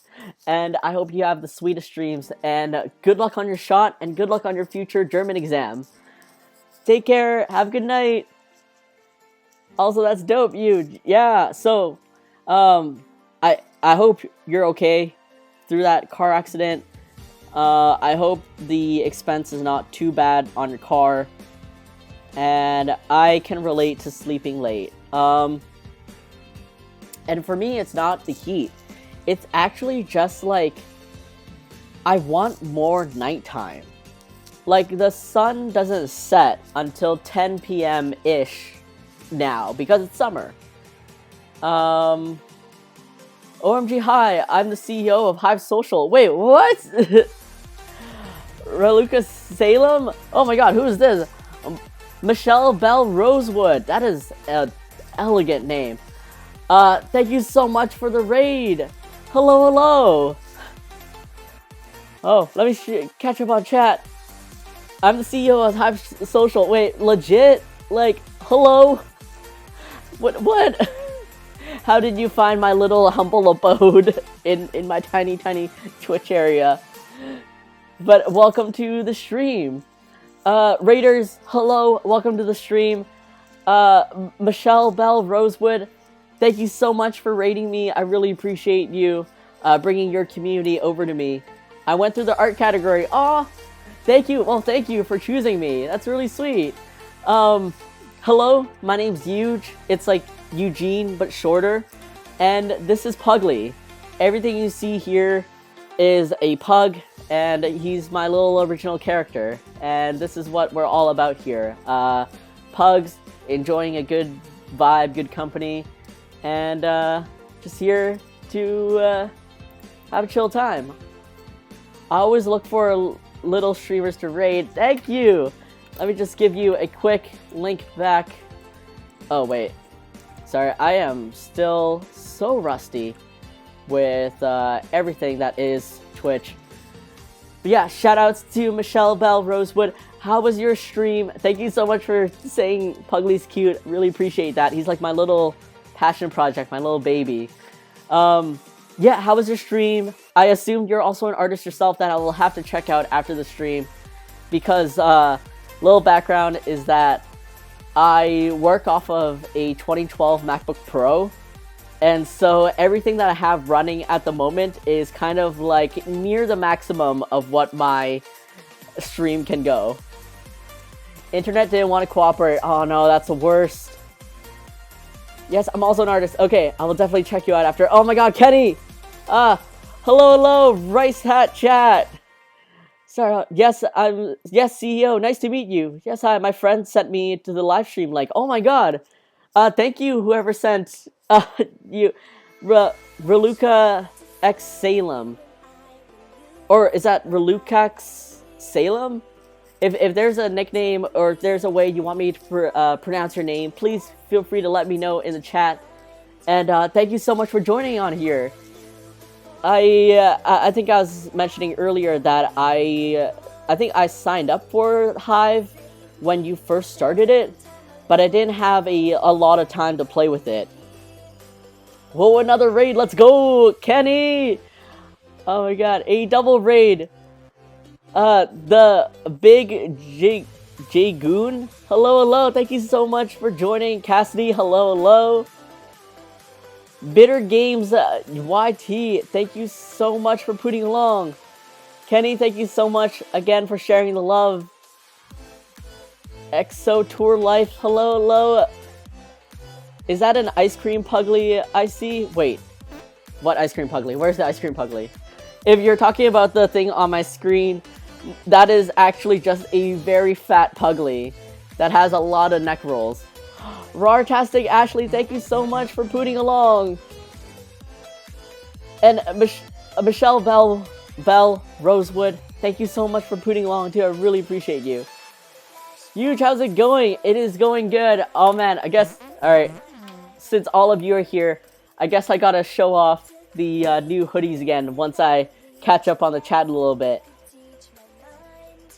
Whoop. My name is just Reluca. Salem is my bunny's name. Oh, that's so cute. I hope I'm pronouncing Reluca right. But yes, thank you so much for correcting me. That's okay. We just had a big update today, so I hope you like the new layout and features. I'll definitely check it out, and I'll definitely ask my social media manager to also take a peek at it. And then I think me and my social media manager will kind of work out how to go with it. But I'm really excited to check it out again. I'm so glad that you're still powering through, and I hope it's growing the way you want it to. I bet it's super exciting for you. Yes, very fat Puglie. Oh, gotcha. Rachel, hello. Thanks so much for joining. His rolls look like soft serve. Oh my god, I just stick like... Can you imagine? I just stick him in a... I'm just gonna do a new layer so I don't wreck it, but... Oh yeah, this works out just fine. Is it ice cream? Is it a really fat pug? Who knows? Oh. Hello, Ubu. I like my dog. Oh my god, Mex Black Cat, thank you so much for the 1 vitamin. Really appreciate it. I'm getting my vitamins in. Size back neck roll. She's a skinny dog, but has some back neck flab because she's old. Old puppies are the best puppies. I love them so much. Cork Puglie is great. Thank you. Yo. I saw all the little pugs and it looks so cute. I couldn't resist. Thank you so much, Michelle. Pug in a blanket. Oh yeah. I mean, I actually have Puglie in a literal blanket, but like I haven't done a pig in a blanket Puglie yet. So one of these days, and whenever I say one of these days now, I'm so excited because in case some of you guys didn't know, I've been brainstorming an idea of let me just switch to the big cam over here. Hello, but also hello everyone that joined in. Hope I didn't scare you with my zoom in face, but I appreciate each and every one of you. Thank you so much for putting along, for the raids, for all the good energy that you guys bring. I appreciate all of you here so much. But all these 1 days, like the series that I want to do for like the 1 days and stuff, I feel like it's more possible now because for those of you who don't know, I've actually been brainstorming an idea of a sticker club, and I'm just so excited with the idea that if I have a consistent sticker club membership, you know, a group of people that just really love Puglie and all he's gonna go on, then I can work on artworks that, like, I'm motivated naturally anyways, but at least I will have, like, monetary support so that I can keep going. And so that way I can actually create artwork and release them, say, like, every month or something, instead of feeling like I'm spamming the store too much. I don't know, it's weird. Like, my brain has a weird way of going about these things. But essentially, I never want to make any of my fans feel like you know, buy, sale, like, just give me your money, like, give me that cash. I never want to make anyone feel like that. Support is contingent on if you have the capacity to, if you want to, first and foremost, and if you are safe to. And so I never want to feel like I'm spamming people with sales. I never want to come off as like I'm just trying to take your money. But at least if I have this like established club of people that are just willing to support me monthly with whatever adventure Puglie goes on, then, you know, it's just part of like posting this art, and I have this stuff ready to go as merchandise, and I hope it'll turn out. Sticker club, let's go! Soon. I'm still working on some things, but fingers crossed soon. Huge zoom and cam poggers. Too much ideas popping off. Let's go. Yeah, just so many ideas. But I don't know, Kenny, I don't know if you're gonna head off to workout or something, but for those of you who joined in from Kenny's stream and also Michelle's stream and Kokoro's, here's the big exciting thing that I had for the start of the stream, which was, I'm just about to, yeah, Kenny, if you need to go work out, get your gains, don't let me hold you back. But the one exciting thing that I revealed with the unboxing and everything is my hoodie samples. So let me stand up real quick and not rip out my ears. Oh, good. Let me hear what's going on. All right. So first off, I'm not going to wear them because that takes too much time and it's really warm now. But first off, I have the Tired hoodie. And so this one actually has an issue. They messed up with the measurement. It's not supposed to be this low. It's supposed to be this high. But it is printed black on black. It just made sense to represent the Tired. And it's all like sludgy and like you're just oozing energy. And you're here. So this is the front. And I personally really love back designs. So I hope this shows up because I don't know what you guys will see. But it's printed black on black. And it's just a big N-O no. Because I don't know, when say you're like working at the office, right? And you don't want to deal with anyone. You don't want to deal with someone like coming up to you to chat or bother you or whatever. And you're just like, I ripped out my ears, but it's just like, no. So that's the idea. I personally love black back designs, because you can have so much fun with that much real estate, and I like a more simplistic design at the front. So yeah, let me catch up on chat a little bit. I have the magnetic mini Puglie in my room. The clip clap, thank you. I love that hoodie. Oh, thank you all so much. Wait, isn't it hot to wear that right now? I just realized. I've been wearing it, so it's like my temperature stabilized. But if I keep like changing out of it and going back into it, it's gonna get way hot. Oh yeah, if you guys wanted to play with commands, I have love, and I also have want. If you guys wanted to just play with those while I show you guys the hoodies. So this is the Tired one. My next one is one of my personal favorites. And it's the Will Cut You design. So it's basically Puglie holding a knife, and it says Will Cut You. And the whole idea is, you know, when you see someone that seems really cutesy, really soft, and they're very kind and everything, but like, they will cut you if you push them. And I know so many friends that are like this. They're so wholesome and sweet. And, OMG, that one is meant for me. Michelle, I appreciate you already. I have so many friends that are just the most wholesomest, sweetest people. But, like, you wrong them, you wrong their friends, and they will cut you. They're not afraid to do that. That one is for me. Ree, hello. Thank you so much for joining. I want that one, Kenny. Oh, my God. Kenny, this is your energy. So I gotta give a quick backstory and shout out Is this based off of Joe? Joe is definitely one of these friends, for sure. I'm that kind of person. I love it. I love all of you. Hi, Huge. How are you? I am doing great. These are the hoodie samples that I just picked up literally today. There are some mistakes to it because the printers maybe like messed up. I need to retrace my emails and see if it's my fault. But I'm really excited and I'm just having a good time. I got like rated by 3 people in a row and it's been really sweet. Deadass. Unironically, I'm just like that. We need more people like you, Michelle. I appreciate that so much. But okay, quick backstory and shout out to Kenny. He ordered some Amazon packages because he was gonna build himself a robot dog. He's a genius, and I cannot fathom how big and wrinkly his brain is.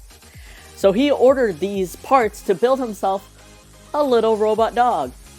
And someone stole his package from his front door. So now, instead of building a robot dog, mind you, Kenny is a very sweet guy. Please check out Michelle Bell Rosewood. Very sweet. I can't wait to check you out, but also check out Kenny because someone stole the buildings of his robot dog. So now he's building a vengeful Furby to get back at this person. Let me repeat that. It is a revenge Furby. Lexi Player 123, thank you so much for putting along. I really appreciate you. Pugs, yes. You're a genius. Who the F stole your package? So this is big Kenny energy on his stream right now. You guys gotta watch his VOD. You guys gotta watch his YouTube when it's up. We're gonna find out. We're gonna find out who stole it. And this is the back design. It's just 3 knife icons to match with the vibe of the design. I come from like, I guess I should say I come from an animation background, but I personally prefer graphic design and illustration. So, I don't know, I always debate between like more complicated illustrations and more iconic, like icon-like graphic design. So, yeah, I just felt like to keep it simple, 3 knife icons for the back, and then the front just says, "We'll cut you." I had a pug once until he passed. No, Lexi, I'm so sorry, but I'm so certain that pug had an amazing life with you, and I hope you cherish and you remember just the best memories. The "will cut you" is on my keychain with pepper spray attached to those night shifts. Oh my god. Max Black Cat, I hope you never have to use that pepper spray, but I appreciate the theming. You and Victor are just like using Puglie's merchandise to the absolute best ability. He is resting in ashes. Oh no. Alright, so this next one is the Hungies one. This one's the simplest. This doesn't have a back design. This is just Hungies at the front. The printer's messed up a little bit because they didn't catch Puglie's red tongue. So it's just a, I wonder if my, yeah, so it's just like a dark brown for his mouth. Which I guess kind of makes it look like he has his mouth open, but Puglie's like iconic thing is always this stupid tongue is out. Huge, did you see the nightmare Steve has become at the end? No, I did not. I had to go when you just took out his base and you were playing with his like rotator thing. Whoa, it's in red. That's a mood for me. Yeah. So I wanted it to be like a very bright, vibrant red because look, you are Hungies. This is an alert to you and your friends and your family that you are Hungies, and any delay is going to make you hangry. And maybe I'll follow up this hoodie with a hangry. So right now this design is just Hungies at the front. There's no back design for it because in a way I couldn't think of anything that really matched for it. I didn't want text that just said feed me, because that, I don't know, to me it felt kind of weird. The don't make me hangry, it just seems like a bit much. So I guess like I'm pretty happy with keeping this simple. I'm a hungry child. One word, spider legs. Kenny, oh my god. Kenny, please tell me you posted a picture on your Discord that I can look at later. Oh my god, Kenny, thank you so much for the 100 vitamins. I like how bright and vibrant it is. It's a very bright red. It's a very primary red. My webcam might be, this right here is probably the truest color to what it is, because I definitely know that my webcam might be blowing out the colors a little bit, like the highlights look a bit more magenta-y. But it is a bright red. That is red. Ooh, vitamins, yes! Alright, and last but not least, this is another personal favorite. I think because I just love the yellow. But this yellow hoodie, yellow hoodies. Yellow is my favorite. But this is the nervous hoodie. It's just little nervous Puglie sweating. He says nervous. It's in bright yellow, so, you know, proceed with caution. Don't come up too fast. And then the back design is just a dotted line rectangle that says, please give space. And then there's a little X at the bottom to kind of like, it's a little detail like Puglie's butthole. Because for those of you who are new, Puglie has a butthole. It's a little X. And I just figured, like, you know, kind of, it's like down there to represent his butthole, but also like to represent, you know, just don't come near me. Reed, thank you so much. And I don't know, it's just like, you know, the dotted line box is like, you know, the space, like the representation of space. The text is just dead center, telling you to, you know, back off a little bit. And Michelle, thank you. Lexi, thank you so much. Kokoro, thank you. And yeah, so these are all 4 designs. Needs the yellow hoodie. These are all the 4 designs that I have, and they need a little fix up just based off of the samples, because again, the printers kind of messed up my measurements, and I need to track out if that was my mistake or theirs. But I am very super excited. If you guys are interested in terms of like my launch schedule and stuff, I haven't figured out like the actual date. Lexi, thank you for celebrating with the booty parade. Put the hoodie in the bag. Will these ones still be up for sale? Oh, yeah. So, what's gonna happen? Thank you for celebrating with some champagne. Yes, I'm interested. So what's gonna happen is I'm gonna release these designs one by one, so they're not all dumped at the same time.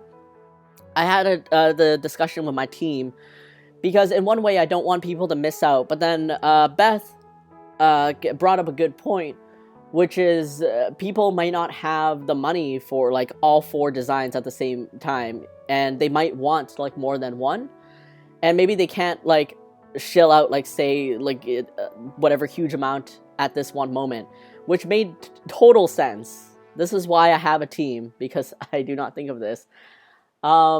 This is gonna be a fight to the death. Oh my god. So what's happening is these will be pre-orders.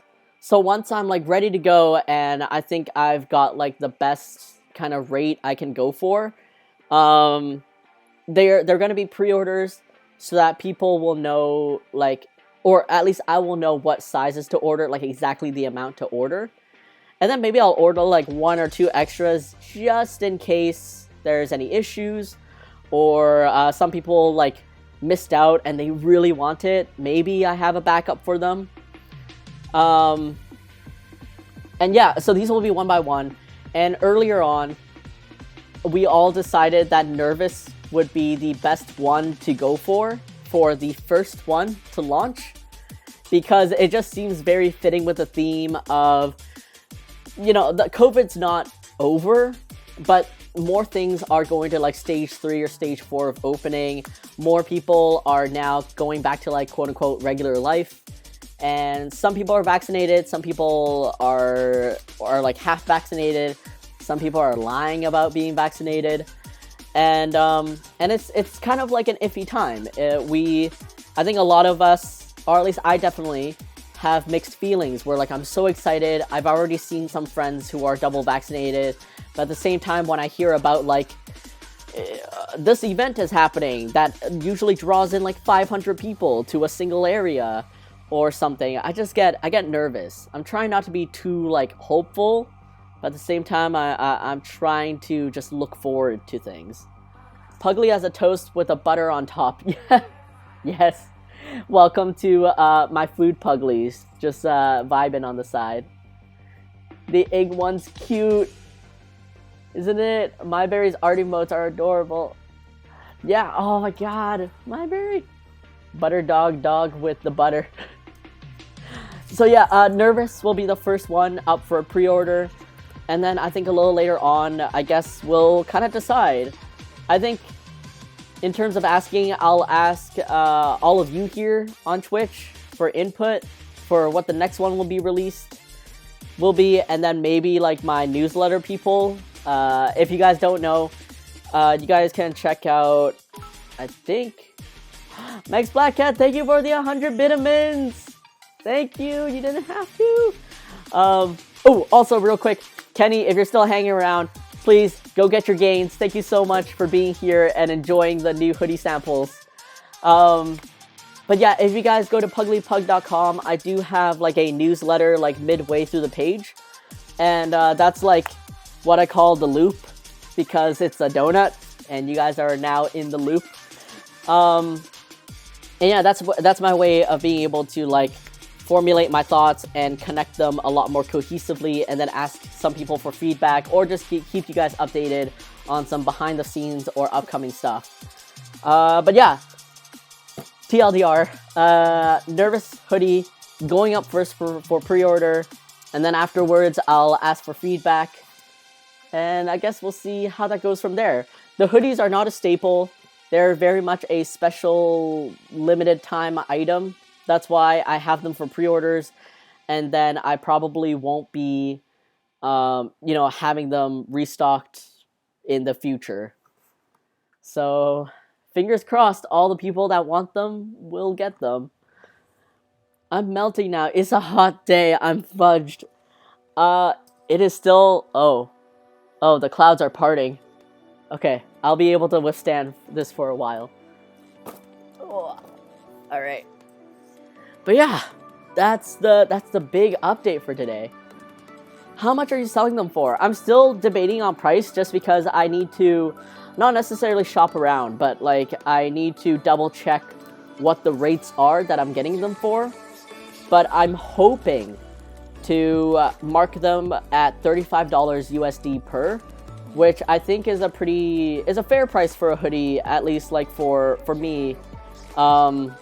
Just because, like, realistically speaking, I am a small business. I can't compete with, like, H&M or something like that. And most of these designs have front and back designs, which increase the cost. So I'm hoping 35, I'll sell enough to either not make a loss, or at least make a little bit of profit, and everyone's happy. So that's my aim for now. Max Black Cat with a good question. Yeah, pricing is always so hard. So yeah, it's definitely like an amount that perhaps some people will have to save for. And of course, because they're hoodies, the shipping will probably be around like $8 or something. But I mean, if you guys save up a decent amount to get hoodies and maybe some other things that you're interested in, then the shipping will just be like the same, and hopefully you get your value out of the shipping also. Or if you spend over $80 in my store, then you get free shipping anyways.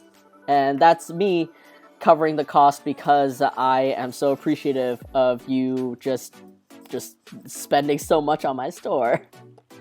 It baffles me whenever people buy so much because I'm like, oh, thank you so much for the love.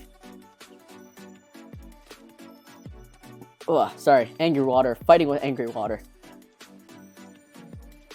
But yeah, I've always been super into apparel design, especially when I have the time to sit down with it.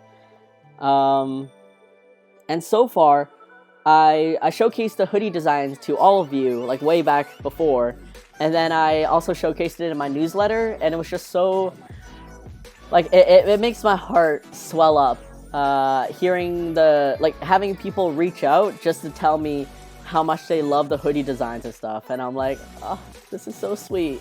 I really, because sometimes, like, I design things and I create things purely because I want to, because I think this stupid idea is something I like, therefore I do it. And it truly means a lot to me to know that other people out there also think my stupid idea is a great idea and that they're willing to support me for it. So, yeah, just appreciate everyone here. Must save, noted. Oh my god. Puglie is as a full loaf of bread. I love whenever I draw Puglie as bread or in bread. One of my series ideas, because I organize and group my themes and stuff into series, but one of the things I've wanted to do, small goal would just be to create the series, which is a Puglie bakery. I draw Puglie in various pastries and breads and stuff, and make like and draw like a little bakery that's almost like dedicated to Puglie and everything, and just draw various like bread items that either look like Puglie or Puglie's in them, or mini Puglies are messing them up. Just fun things like this. And then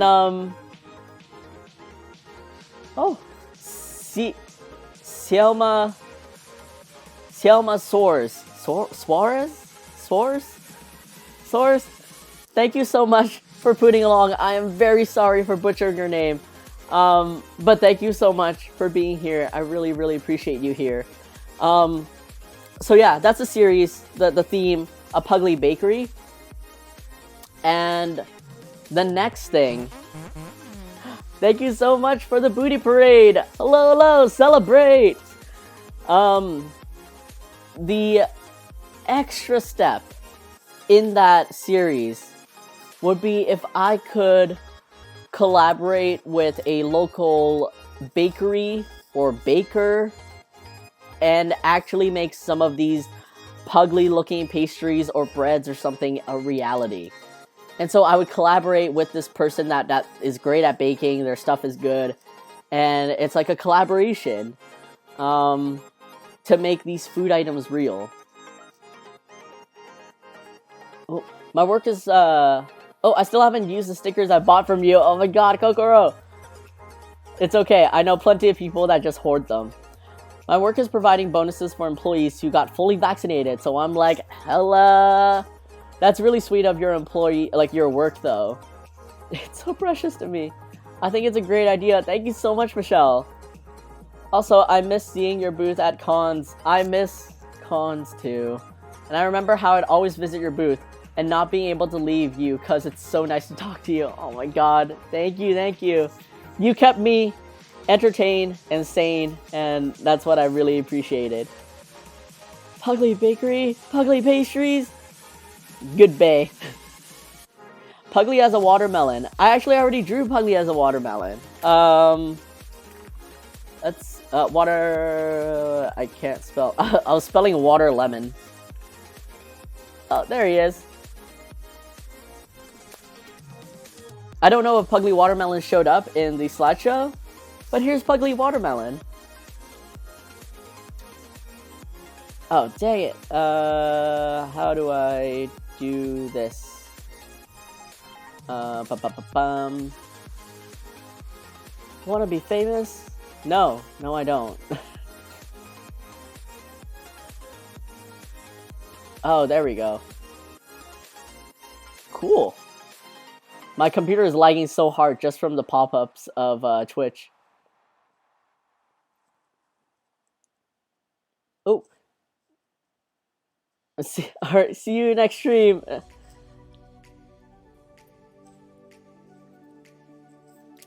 Let's see. I'm allergic to watermelon, not poggers. Oh no. Puglie watermelon.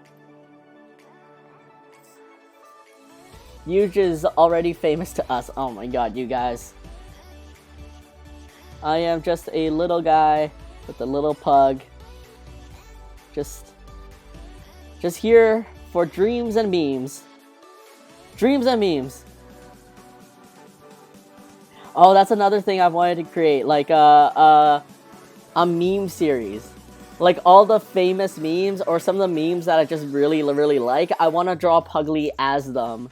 Like, you guys know the monkey that's like side-eyeing like this? I want to draw Puglie doing that. Or like the shook Pikachu, but like a shook Puglie. It is he, Puglie watermelon. I love Puglie Pug. Oh, Kenny. We're all just here for dreams and memes and a good time. Alright, let's see. I'm wondering if I should add this extra fat, but I feel like there's something more endearing with just him having like the puffy cheeks. Like he's just here, existing. And now I want to scrunch him up a little bit more. Gonna spread the wholesome vibes in here. Hell yeah. We're here to just enjoy each other's company and support each other. No pressure, no hate. Just sharing real times. Oh my god, Puglie memes would be amazing. Yeah, so like, this is that would be awesome. Thanks, Kenny. Puglie meming. OMG, do it. It will make my soul happy. Oh my god, thank you. So like, this is what I'm really excited about. Because with the idea of a sticker club, I can create these things and then at least I'll know I have support. Like, one, the sticker club are people that really enjoy Puglie to be in it, so I'm really grateful for that. But then I have monetary support to, you know, have food and pay rent and pay my part-time employees. And then I can just create these things that, yeah, I would have created them anyways, but at least I don't have to feel like I'm spamming people that like, oh, there's a shop update, go get it or whatever. These kind of like sticker club stickers, I'm gonna always make sure there's at least one exclusive sticker in there, so that like, if you were part of the sticker club, that's the only way you're gonna get it. But otherwise, like, all the other stickers are available for purchase at some point. It might not be immediate, like, at the same time as the sticker club, but I might just group up, like, an event or something. Puglie has a stack of pancakes. I do have Puglie as a stack of pancakes. He's actually one of my OG designs. Remember that Vine with the dude dressed like Spider-Man, and it says, it is Wednesday, my dudes. I vaguely remember that. What about Puglie dresses like Spider-Man saying, it is Wednesday, my poots? I gotta write this down now. I gotta write this down so I don't forget it. Where's my little notepad? It is Wednesday, my poots. Meme. Max Black Cat, you're always bringing out the best ideas. But the suit is tight because he's chunky. Yes, a chunky boy.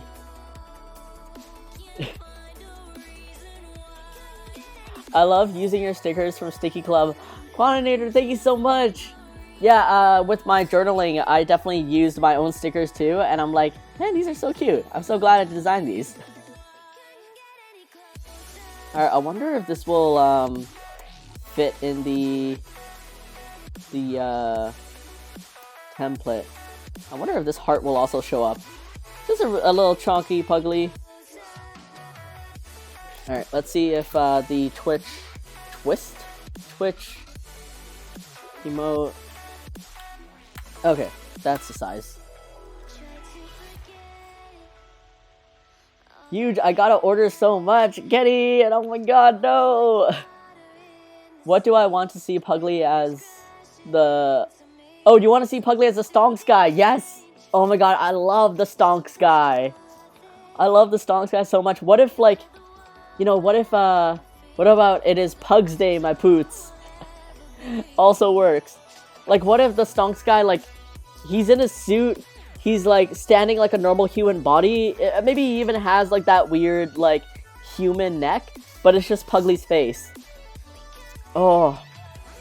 And, like, I'm gonna, because I'm not a 3D modeler by any means, I'm just thinking, like, what if I tried to recreate it in that style, at least 2D wise. I wonder if I'd be able to pull it off. Twitch emotes, these are here. And what is this? Twitch emote 4. Because I only have 4 slots right now. Save. And alright, let's see how this chonky boy fits in here.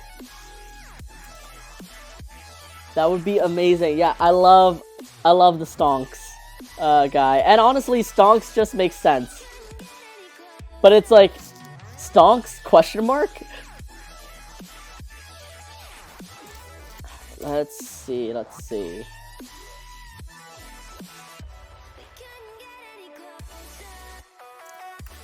And here we go. And I'm just gonna give this a background color so I can see what's going on.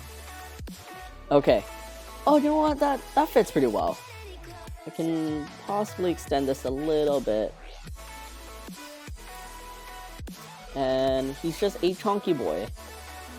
And if I give it more beige down there, then it will just work out. Alright. Let me line art this.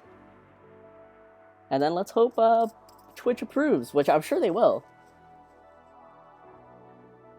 You deserve more recognition on this platform, to be honest. I mean, like, I don't know. I don't think I'm doing anything special. I gotta head out to my workout, but have a great stream. Kenny, thank you so much for rating me once again and sharing the love of the Rice Hat chat. Have a great workout as always, and I'll see you on Friday. Because I'll literally see you on Friday. But, like, I think there's tons of people that definitely deserve a lot more recognition on this platform, and one of them I have to honestly say is Kenny, just because the things that he does and he creates is amazing. Like last time he was playing Outlast and he hacked the game so that you could redeem channel points to affect his gameplay. Like you can create random jump scares to show up on his computer, or like you can make him go super fast in the Outlast game. And it's actually in the game, and it's just, I don't understand, but I love it. And he's doing things that no one else is doing on this platform, at least that I've seen. Like, I've sometimes dipped into some gaming streams, and it's very much just like the person playing the game, right? But he adds this extra layer of interactivity that no one has done. So I just love that so much. Pog new emote coming, yeah! You're doing everything special. I don't know, you deserve it, Kenny. There is like the stress meme. Like, someone threatens your life. Low stress, someone takes your toy. And medium stress, no food. Big stress. Oh yeah, the multi-layered memes. Love the stream and everything. Kenny, thank you so much always. The fact that you created Puglie is special. I mean, I know he's a special little boy. But I think in terms of what I'm streaming, I don't know. There's tons of amazing artists out there. Tons of people that deserve that support. Like Zacule, Rekindled. I'm willing to bet Michelle also here. Kawawa Boy. There's so many people here that deserve the views and the recognition. And it's just so hard too. when you follow so many amazing people, and then you hop up on Twitch and you're just like, oh, I'll just like go on Twitch and see what's up. And then you see all these friends streaming and you're like, who do I watch? Who do I choose? Oh, you, thank you. You're amazing too. I'm a huge supporter of what you're doing. Kenny, thank you. Always. Thanks for the stream. Yes. Thanks, Kenny, for the stream. I got to catch it a little earlier on. I wasn't there to watch him skin the Furby, but I was there to see the insides of a Furby and how it worked. I don't want to know how it works, but now I do. So there I am. I'm gonna need to go to sleep now. It's 2 a.m. for me, and I will be dead if I don't sleep. Lexi, thank you so much for joining in the stream. Have a great night, sweet dreams, and yes, get that sleep, please. And I hope to catch you next week if you happen to be free. Huge. All of you, just, I don't know, there's so many amazing artists out there, and it's just, like I say again and again, the recognition I get, and the fame, or whatever it is that's connected to any of this, is all purely luck. At least in my opinion. It is all purely luck, and... Sorry, I need to figure out what my brush size was. Because I know there are so many amazing artists out there. I know this for a fact. I am friends with some amazing artists that don't have as many Instagram followers or Twitter followers, and it's just not fair. And I want to see them succeed too. I want to see them get that good stuff. And, yeah. A lot of my success came from luck, and I'm not afraid to admit that. Okay. That's 8. 8 is the magic brush size. Oh, don't save.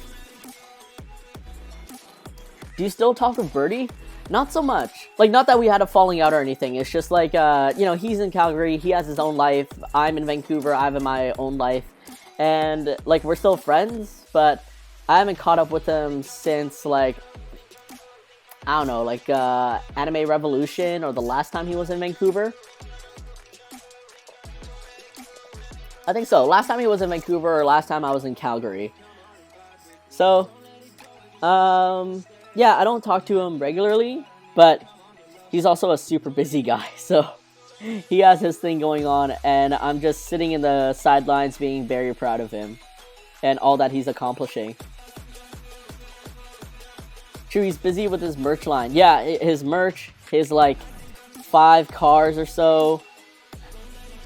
And he, you know, he's expanding. Has more employees and people to worry about, like, working for him. His garage, his blog, so he's always got something going on. And I think the beauty of our friendship, and also us as people, is that we just understand each other.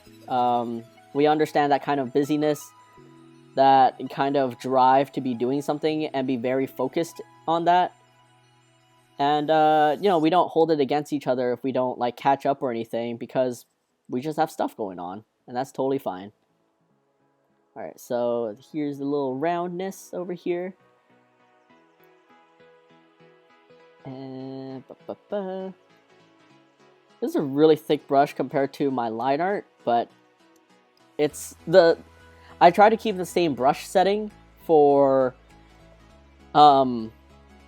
like all my series or themes. So like if Twitch emotes are all done with like a size 8 brush, then I will keep that consistent throughout, and I'll adjust accordingly if it doesn't work out. Yeah, I remember when he used to Twitch stream. Yeah, the rare times. Props to you guys, hardworking peoples. It is never unnoticed. Aw, thank you. But yeah, like, honestly, watching Birdie thrive and achieve his dreams and his goals, like, that stuff is inspiring.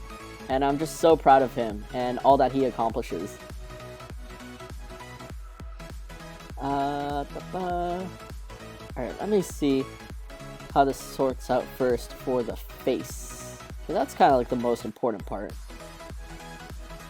But yeah, over the weekend, I finally went to the zoo that's in my city. It's like a little drive out. It's actually an hour-ish away. Or like 45 minutes out drive. So it's... for some places like Toronto, like 45 minutes is like a very short distance, but for us here in Vancouver, because everything's close together, 45 minutes is like, oh wow, you really have to plan that out. And it was a really nice zoo. You know, the funny thing is outlining must be tough. Yeah, so I always have to adjust on the fly. I mean, I'm sure the zoo has had updates before, or, you know, has gotten improvements throughout the years. But growing up, I've always heard from other people that, like, oh, our zoo is boring, our zoo's not that great, our zoo is small, there's not that many animals. And, you know, that's what I grew up hearing, so I'm just like, oh, okay, I guess it's not, like, worth it to go out. And so, obviously, it's the pandemic still, and, you know, there's not much to do, and, at least currently still, because me and my partner are on single-dose vaccine, we're still not very confident with eating indoors. So, you know, our activities are still limited, and I just decided to have an impromptu trip to the zoo to check out what it's like. And I was thoroughly surprised. It is a private-owned zoo. So I actually read somewhere on like a vacation blog that someone wrote, is that it's a privately owned zoo, and because of that, it's not a flashy zoo. It's not like decorated with like a main, like an entrance that's super like flashy and cute. There's not a whole lot of like, say, cages or exhibitions and stuff like that. But what it lacks in that, it just lacks in a huge amount of space for every single animal there. And after going there, I realized there's not that many animals because they don't overcrowd the zoo with animals. Like, instead of having smaller, like, habitats or cages or enclosures and stuff like that, they actually opt for fewer animals and larger space for them. And one of the, like, critiques, or, what would you call that? Like, review, or, I guess a critique, about the zoo is like, oh, the enclosures are nice and large, but there's not much kind of going on in there to keep the animals entertained, which I can definitely see after going there. But I definitely appreciate just how much space is given to the animals versus, like, you know, sometimes you go to a zoo and the enclosure looks kind of small and you're like, ooh, I hope they're enjoying it in there. So yeah, that was like the trade-off, and overall it was just a very nice experience. There was a decent amount of people, but it was so large that I didn't feel nervous about people being too close. And I got to see some neat animals. I got to see a lion and a tiger. I got to see a giraffe. And they also had a fake, like, they had a dinosaur park in there too. So it's like, decent animatronic dinosaurs. I just thought that was neat. It's like, oh, instead of crowding in more animals, you just make like another neat little experience, which is a dinosaur park. Let me get this head shape proper. That looks so weird. That sounds so nice. I love when animals' welfare are put before entertainment. Absolutely. Dino Park sounds so elaborate. Wow, it was like, it was not. It was like, the entrance to it was definitely themed to the Jurassic Park doors. And then it's just like a small, like, winding trail. It was like a literal S shape with maybe an extra bump. And the dinosaurs were animatronic, and they had sensors so that when you walk past them, or maybe there's like a voice, like an audio sensor, so if you're speaking close to them, they'll start moving, like they'll roar and they'll like, you know, move back and forth a little bit. And I mean, like, yeah, it's not, you know, like Tokyo Disney animatronic beautiful uh yeah, stuff, but it's there, and I'm like, yeah, this is neat. You could also rent tandem bikes, which instead of one front, one back, you're actually side by side, and it's like it's a cute little carriage, and you can see two children at the front. But unfortunately, by the time, like, after we finished walking through everything, because we did get there a little late, the park closes at 6, and we got there at 3:45-ish? Yeah, 3:40. We got there at 3:45. And I was already worried that we didn't have enough time, because like I didn't know how big the zoo was. I knew a lot of people said it was small and it's easy to get through, but I don't know if we wanted to take our time instead of feeling really rushed. But we spent like 2 hours. Yeah, we spent 2 hours there, which was a good amount of time to really look at everything at a very leisurely pace. And yeah, if we go back again, just for the heck of it, I definitely would look forward to maybe renting a tandem bike and just biking around. And yeah, overall, like, I don't know, the zoos I've been to, like the San Diego one, and what else? I've been to one other zoo somewhere before. And like when you're in there, you very much know you're in a zoo. Like, you very much, you're surrounded by animals and stuff. So it's like that's a zoo. But for the Vancouver Zoo, it felt more like you were at a very big park, like what's that New York park? Like Central Park or something, where there's a lot of like wide trails, a lot of places, like just paths to go on, and there's a lot of trees and foliage, and it just so happens that there's like a lion or a bear or something beside you. So that was the vibe. And I can definitely see how people have complaints about it, or, you know, in high school people said like, oh, it's a boring zoo, it's a crappy zoo.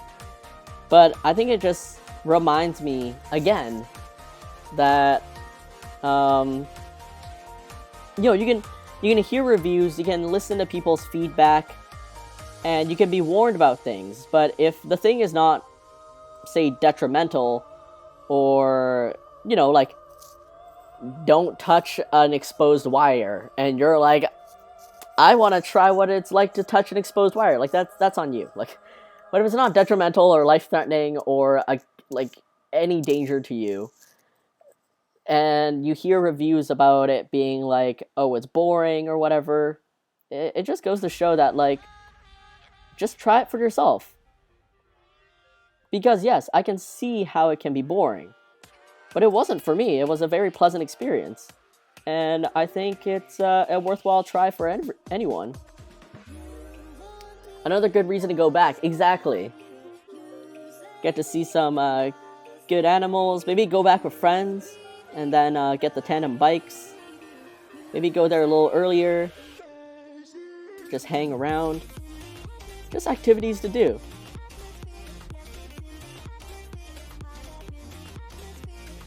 Right.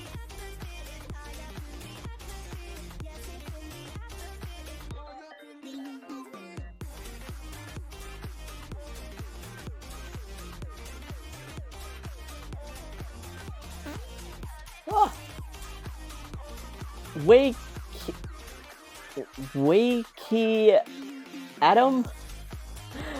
I'm so sorry. Wei, thank you so much for putting along and for being here. I really appreciate you.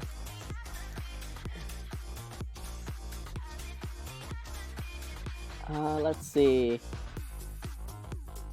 Alright, I think I'm gonna finish this emote, and then maybe I won't add the heart. Maybe I'll just let Puglie be vibin' and fat, because he's just enjoying life right now.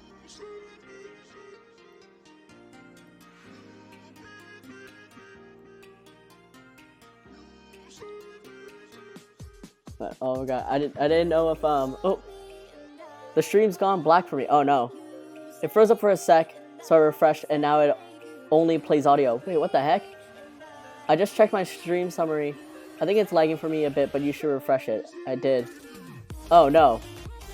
My bitrate is, I think, still stable. It's showing me green on OBS, so I don't know what's happening. Oh, let's see. I just checked my stream summary, and my average of 3 viewers requirement was at 0.7, then 0.8, and now 0.9 today. I need this last requirement of 3 out of 3 average viewers per stream to finally get affiliate. And oh my god, I'm still working on it, struggling to get there. I'll switch back to my phone. Oh no! Stupid Twitch. But Kokoro, like, just keep at it. I think, like, I obviously had the have the privilege of you know, the social media. Like, I have a following on, say, Instagram and Twitter, so it was obviously easier for me to be like, hey, whoever has a Twitch channel, I'm on Twitch. I think definitely for you, you know, it takes a while to build up, because we all started somewhere. But yeah, just keep at it, keep consistent. I think consistency was definitely a key thing. Like, back then, I just streamed at whatever time I felt like it, and I gave a notice, and that was it. And then once I committed to a schedule, say, like, every Wednesday at 3 p.m., I definitely saw, I think, more consistent growth, in that I still had, like, people, like, viewers that could make this time and would come to watch it. And then I had new people to discover me, and it just worked out. Alright, let's see.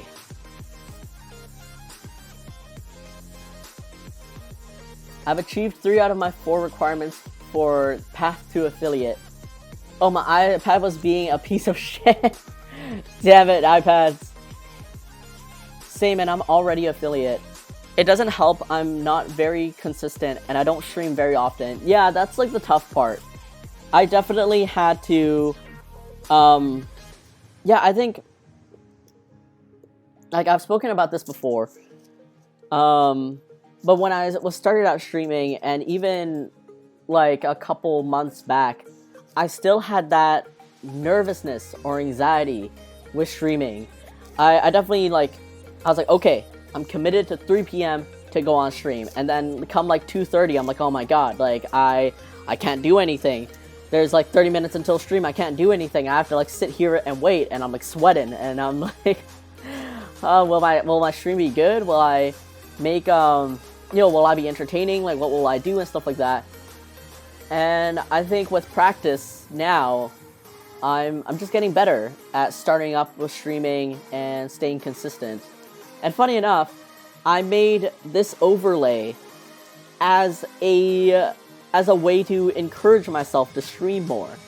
Like, I didn't stream, like, I streamed a little bit, but then I completely overhauled my overlay at a time when I wasn't even streaming, to inspire me to stream more.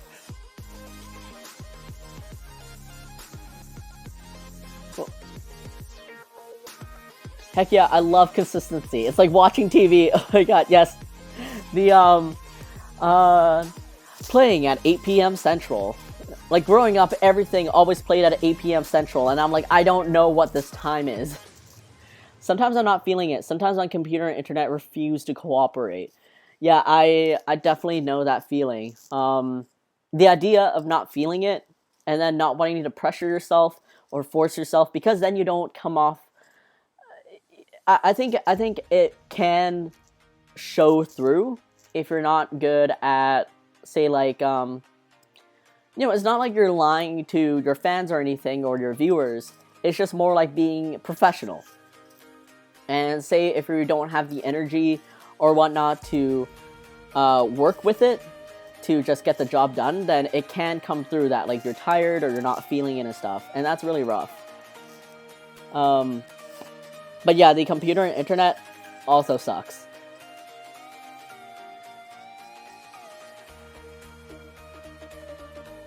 You know when your show is on. I would stream more often if I didn't have to work. Yeah, that also makes sense. Like, Puglie is my full-time job, so this is technically part of my job. I'm not making, like, mad bank or anything off of Twitch, but it's become a thing where, like, it's a different experience for people that want to, chat with me, see me working on Puglie, see, like, the sneak peeks and stuff like that. Because no one has seen these hoodies except for all of you here. And it's just another part of community building and growing, like, realistically speaking, interest in Puglie. So he is part of my job, and I can totally understand if you have full-time work or even part-time work, and it's hard to navigate around your work schedule and also having the energy to stream. Because once I get off stream, no joke, once I get off stream, I'm done, like, sending you guys to a new streamer, like, with a raid and stuff, and I realize, like, okay, I can close down all my stream, like, my OBS and stuff like that. I literally sit here and I'm like, what time is it? Am I hungry? What's going on?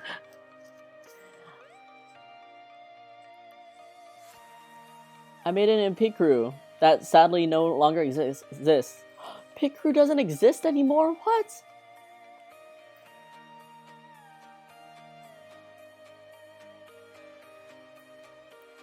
Oh, let's see. Okay, good. I didn't miss anything. I have to go now. Great to catch you, Huge. Have fun. Oh, have a fun rest of the stream. I'm, like, blanking out. Have a fun rest of the stream. Enjoy your rest of the week. Ame, thank you so much again for joining in on the stream. Have a great rest of your week and also weekend. Appreciate you lots. Take care. Mood. None of Pig Crew still exists. It's just a specific maker on Pig Crew that I used is gone. Oh, okay. I was like, what? What happened? Alright. Let's get this as close to done as possible. Oh, right. And here are the eyes. And let's see how the eyes look with this level of weight in the line art. See, I'm clearly already losing it. Because streaming takes so much energy. Like, I mean, it depends on the vibe of the stream that you want. Like, some people don't interact a lot with chat. They're just a very chill streamer. So that's what their chat or their viewers want. Like, no one really talks. They're just there to vibe with the artist. And, there's some artists that are very into their work and they're just here showing it off. And occasionally they'll answer people. And then there's me, where, what is work? I'm just here to talk to people.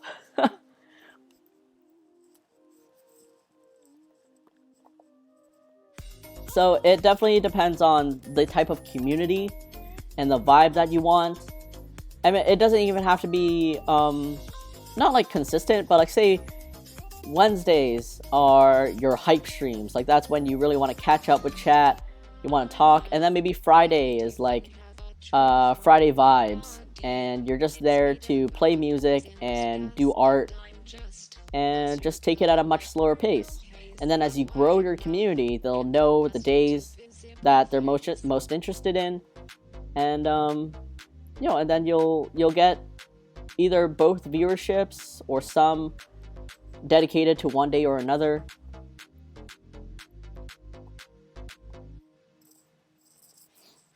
Yeah, I'm kind of like that. I mostly sit in silence until somebody says something.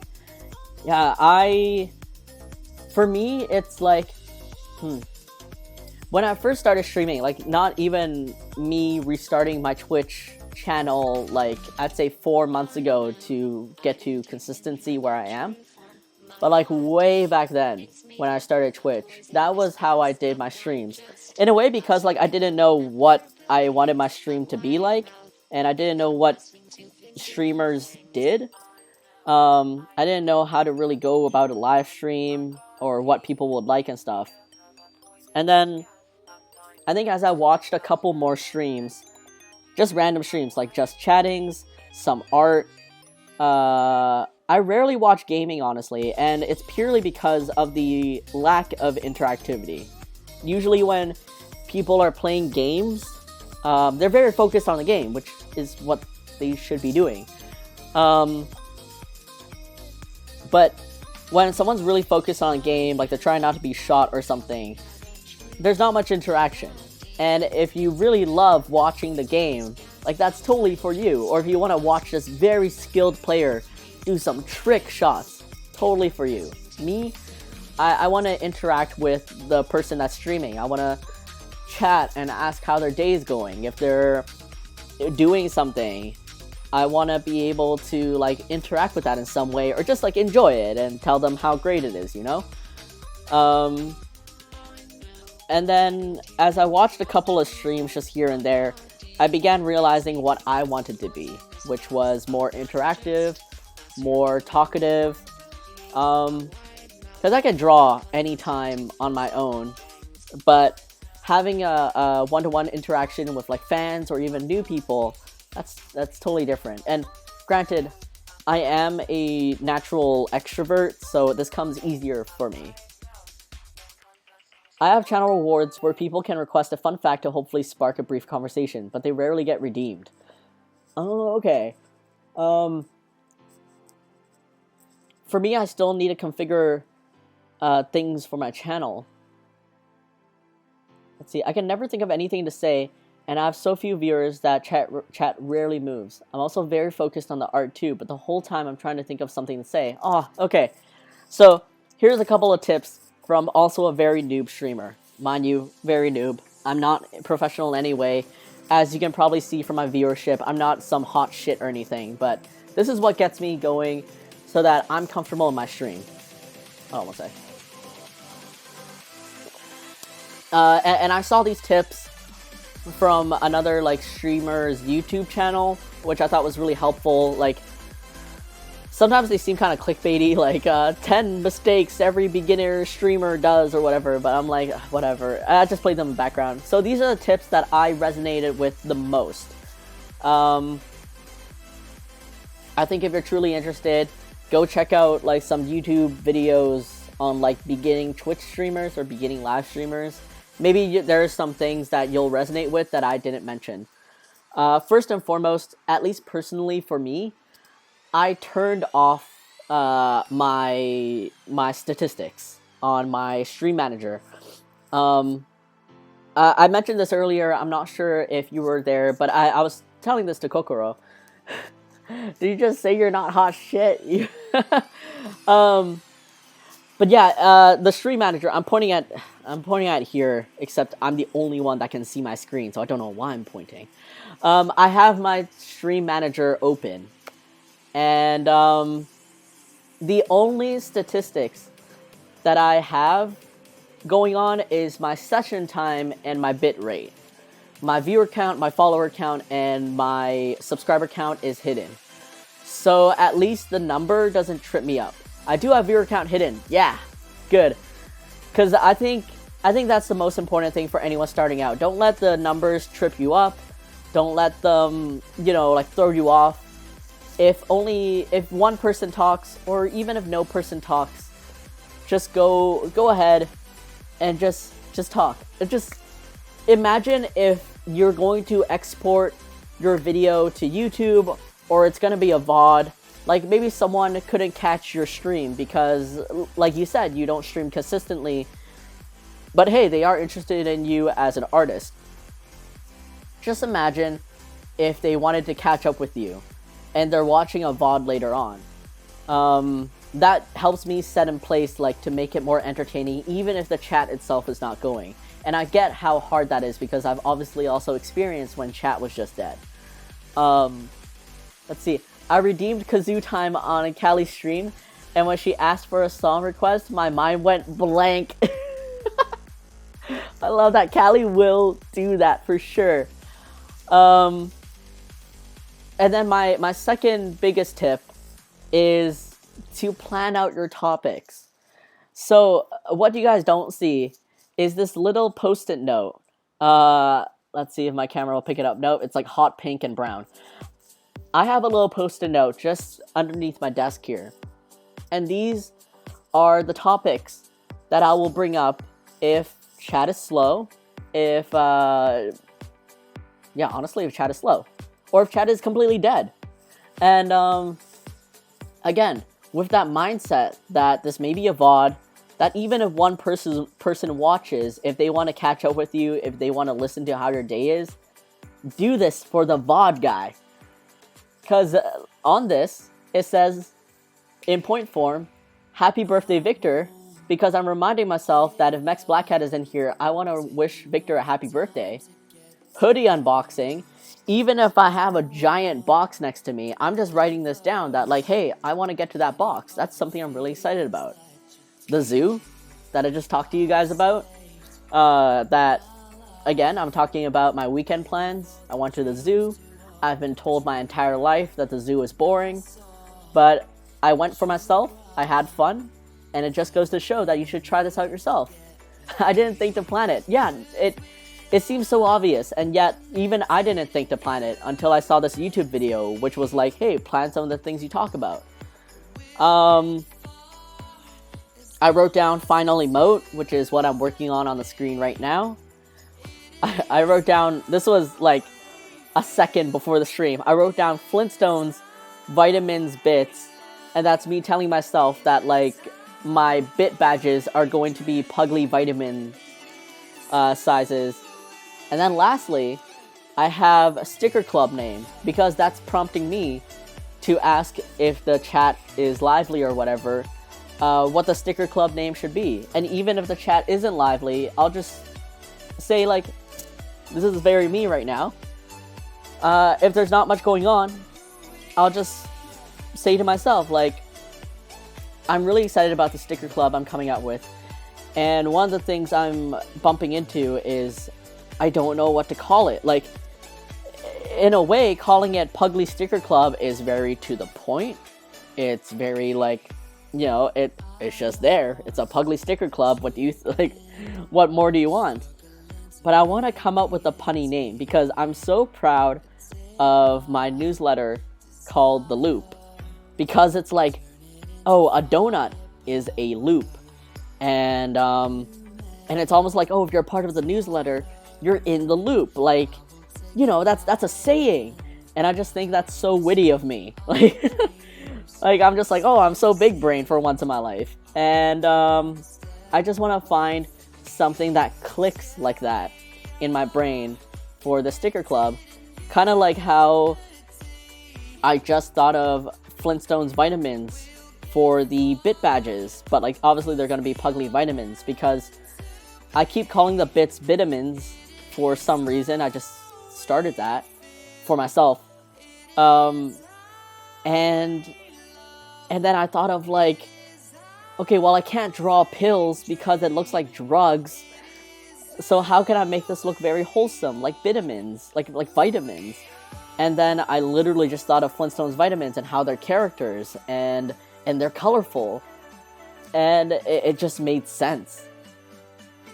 And so I'm just trying to brainstorm what my sticker club name should be, but I, like, for the first time ever, I have no ideas what it would be. I probably need to step into the shower some point and think about it.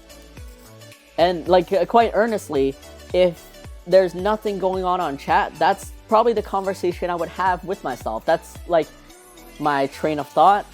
That's, like, what's going on. And if one person watches my VOD, hopefully they're entertained by this little, like, train of thought and this whole story time of, like, how I came up with the newsletter name, how I'm very proud of myself and stuff like that. Puglie Pootie Party. Hey, do you want to be a part of the Puglie Pootie Party? Yeah, like Puglie Pootie Party, or like some kind of like the Puglie Club or something. I love alliteration though. It is definitely a mouthful, but I do love alliteration. But yeah, it's just I think for me, definitely, like, again, I've had the times where, you know, I had, like, back then when I had the viewer count on, I had like 6 viewers and no one was talking, and it did feel really awkward. It felt like, oh, what am I doing? And I had music playing, but I wasn't talking, and it made me feel really weird. And I'm like, oh, I'm so alone. And I hope the 6 people watching me are enjoying this background music or whatever, I guess. And also, even if there is chatting, like, some people need to end up lurking, or they have to step off to do something or whatever, or maybe they just, or maybe they're there for the entire stream, and you're really appreciative of that. But yeah, it's almost like you just have to kind of get ready with talking to yourself and bringing up stories, things that happened in your week, things that you're thinking about doing. And in a way, you have to be prepared with if no one answers you. And then you have to answer yourself. Let's see, Puglie Chonk. Should it be Puglie, let's see, Puglie Chonky or Puglie Heavy? I think, because I don't want it to be too long, like heaviest breathing. So maybe just Puglie Chonky. It kind of seems obvious. My life isn't super eventful. I mean, that's totally okay too. Like, granted, my life is only eventful because I go out on the weekend with my partner. But otherwise, it's, I mean, usually it's like, I don't know, most often, like, the zoo is a very special event. Like, it's, I don't go to such a neat thing every week. It's usually just going out and eating. But then, like, you can sit down, maybe throughout the week, or whatever, keep a little notebook, maybe, and think about things that are interesting to you. Like, I haven't seen your Twitch stream yet, so unfortunately I don't know what you use. But maybe you can talk about, like, you know, the first time you got a digital tablet. I would spill some tea, but I want to keep the good vibes. I mean, you absolutely can. You can talk about, like, when you first got your tablet. Say, like, if you're a digital artist, and the, you know, the uphill and how weird it was for you to learn. Or you can talk about, I don't know, like a story about something in your life, like at work or high school. Maybe neat facts. I have a notebook next to me with many fun facts inside.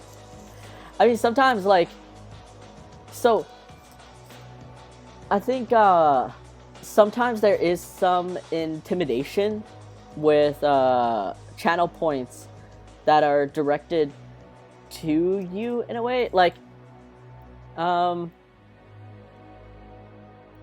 it's tough. It's how should I go about explaining this? Because, like, most people, I think, at least from my observation, most people redeem channel points for either a neutral effect or a or an interactive effect, but it's less so conversation and more of just like something happened. So say for Knievo, he has a very popular channel point thing where it's you get to play a claw machine game and you actually get to win real prizes. And obviously the big draw is that people can play it and win real prizes. But there's also the effects where, like, you can redeem channel points and he has a robot that shoots Nerf guns at him.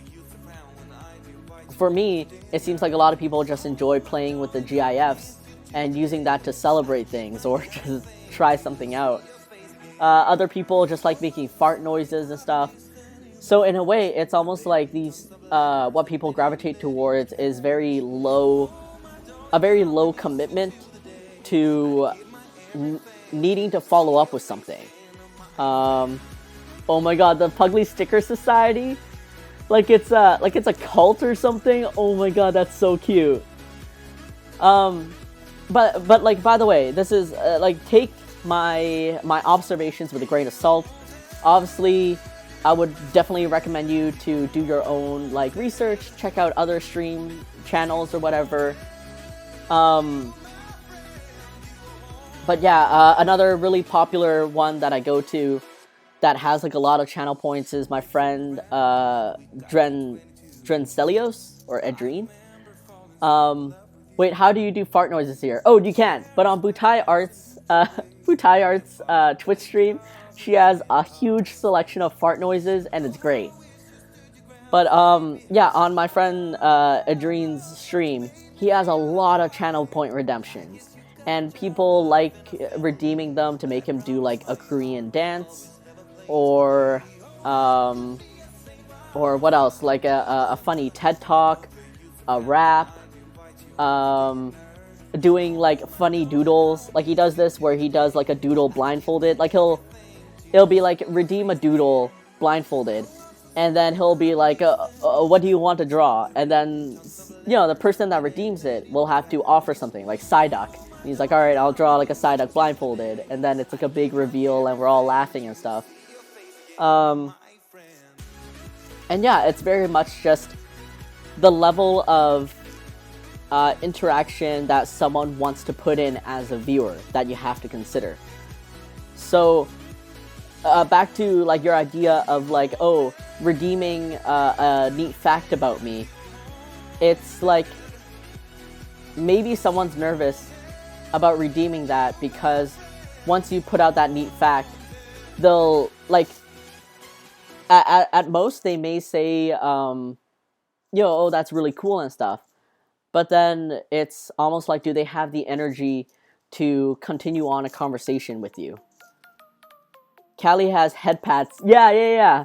So like Callie or Calypsial, who's another fantastic streamer. She's a VTuber and she has head pats, which is a, you know, the GIF of like a hand patting her head, and people are just like doing that because it's neat. So like, again, if you think this channel point is for you, I'm not trying to discourage you. I'm not trying to like like sway you away from it. I think it'll be really cool if it works out in the future, definitely when you get more people joining your streams. But if it's something like you want to try rethinking, or you're wondering like, oh, like how come not many people are redeeming it? Like, this is my 2 cents as to what I've noticed and what I've experienced on my own. I think you made a good point about it though. I'm glad. But again, like, this is your stream, this is your community, and this is your vibe. And yeah, I think for me, those fun facts that you're putting behind channel points, I guess like my interpretation of a stream is very much like I have to be the one initiating the conversation. I'm very thankful when you guys are in chat, literally chatting with me, and you guys are like, I'll ask how your day is, and you guys will talk about your day. You guys will just bring up how you're learning a new language or something, and that's really fantastic. But I can't depend on that to happen all the time. So that's when I start coming out with the facts about me. And so I'm the jumping off point. I create the jumping off point for a conversation. So it's less so a random stranger trying to hit up a conversation with me, and more like I'm laying it out here. Here's something about me, and maybe from here you'll find something interesting to jump off of or point out, and then we create a conversation. But that's just how I do it. Again, I gotta stress this. I hope I'm not discouraging you in any way, but yeah, this is just how I do it myself. I suck at starting combos though. It's tough. Again, I'm naturally extroverted, so I think this comes a lot easier for me than others. But I think sometimes you just gotta realize that some things that you think are boring, especially because it's your day-to-day, it can be really interesting to other people.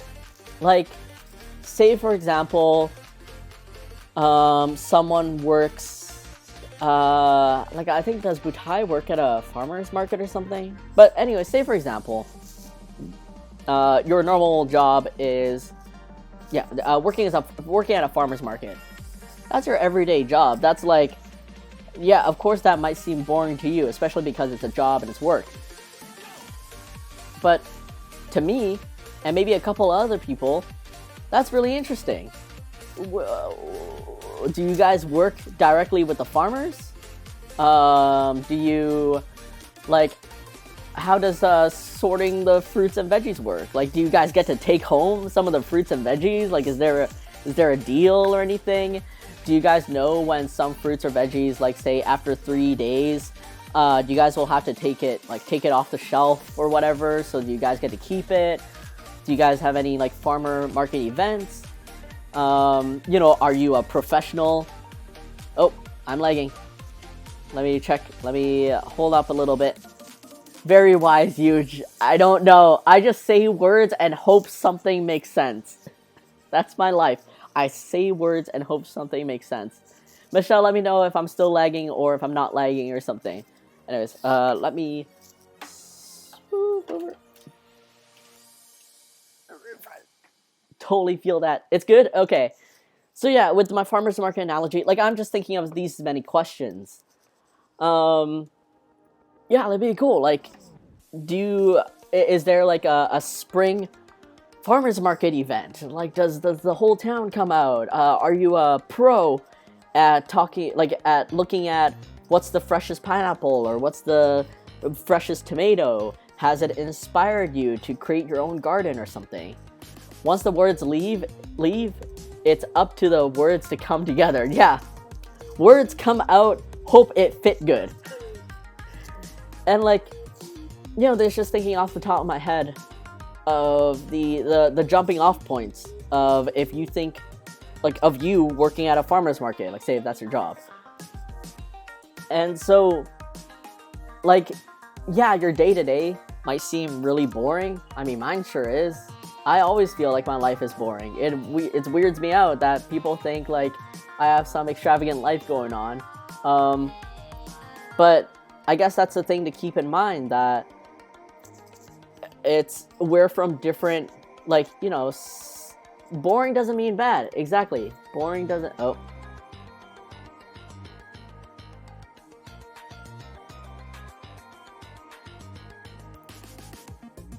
What happened?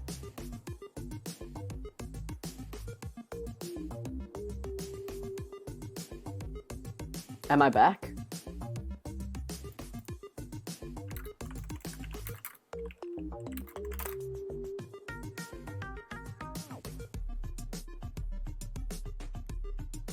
Okay.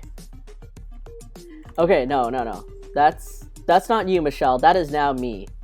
Okay, I think I'm back. I think I am back. That wasn't you, that was me.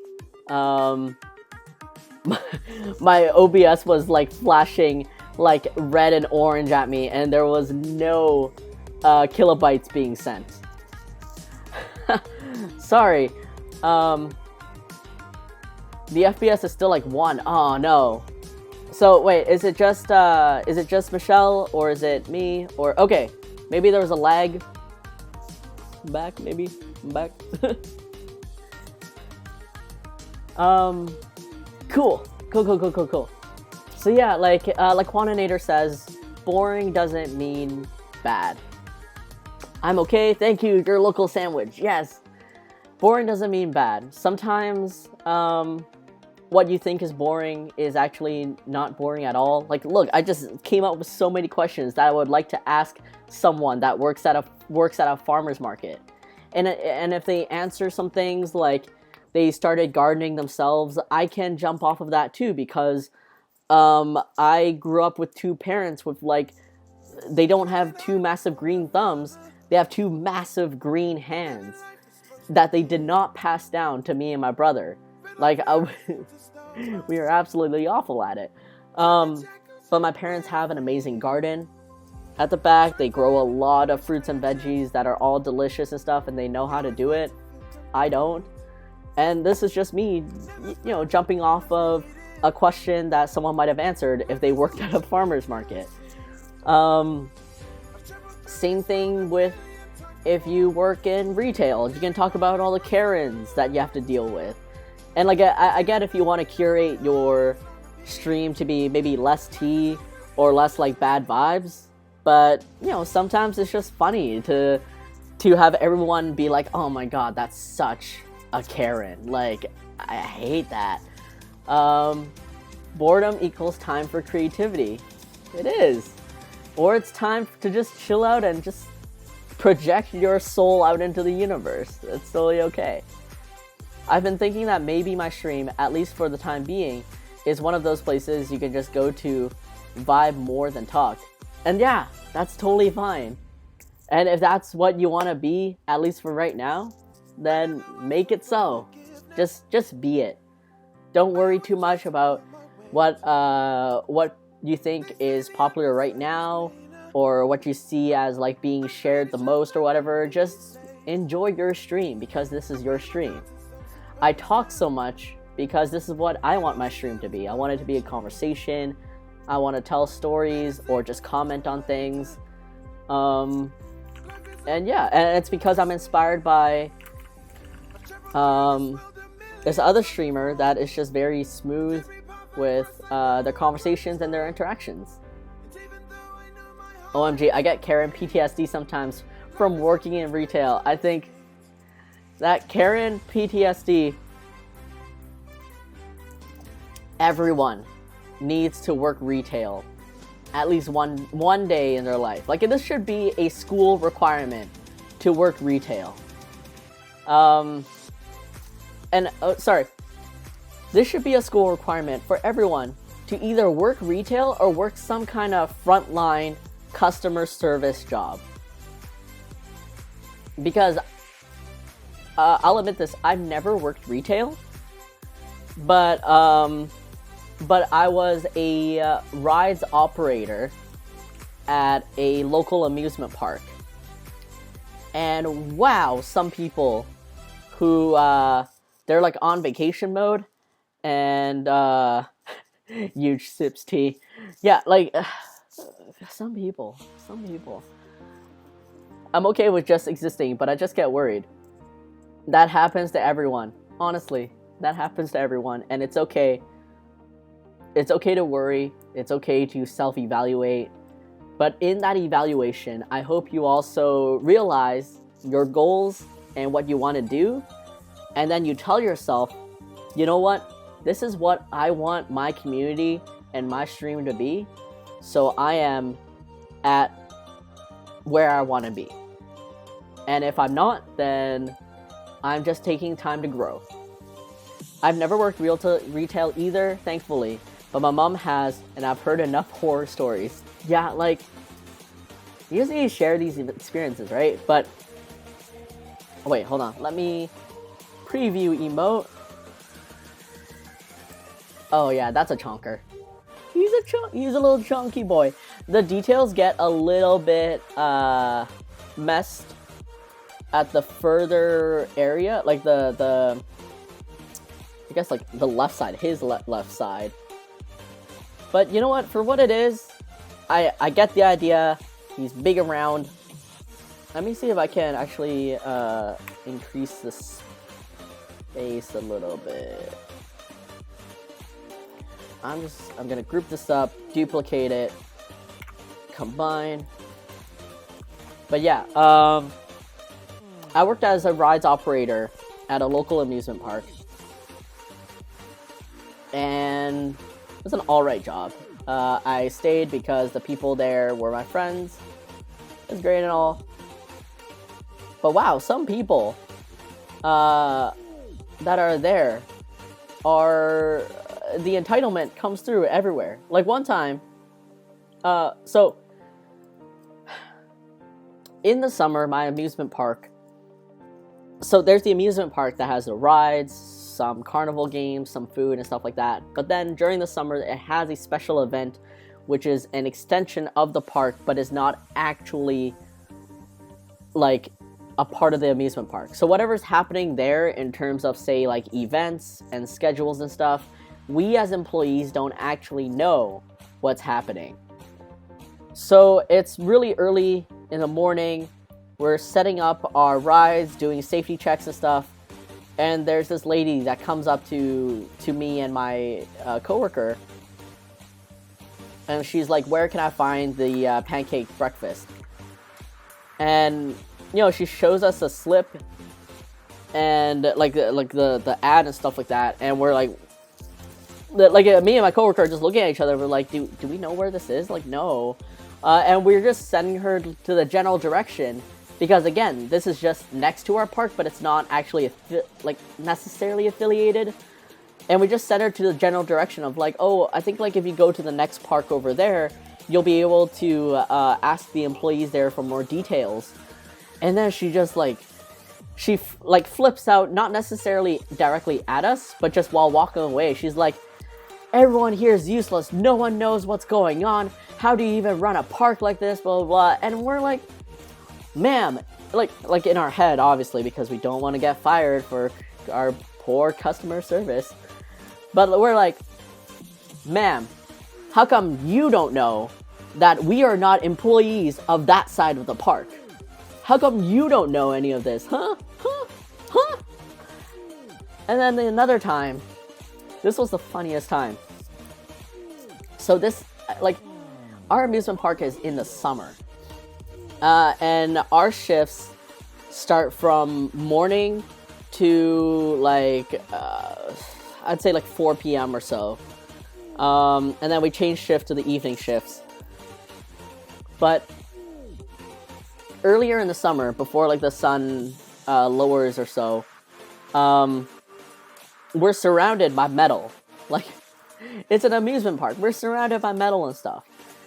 And at some point, the sun hits just right against the metal railing and high beams straight into your eyes.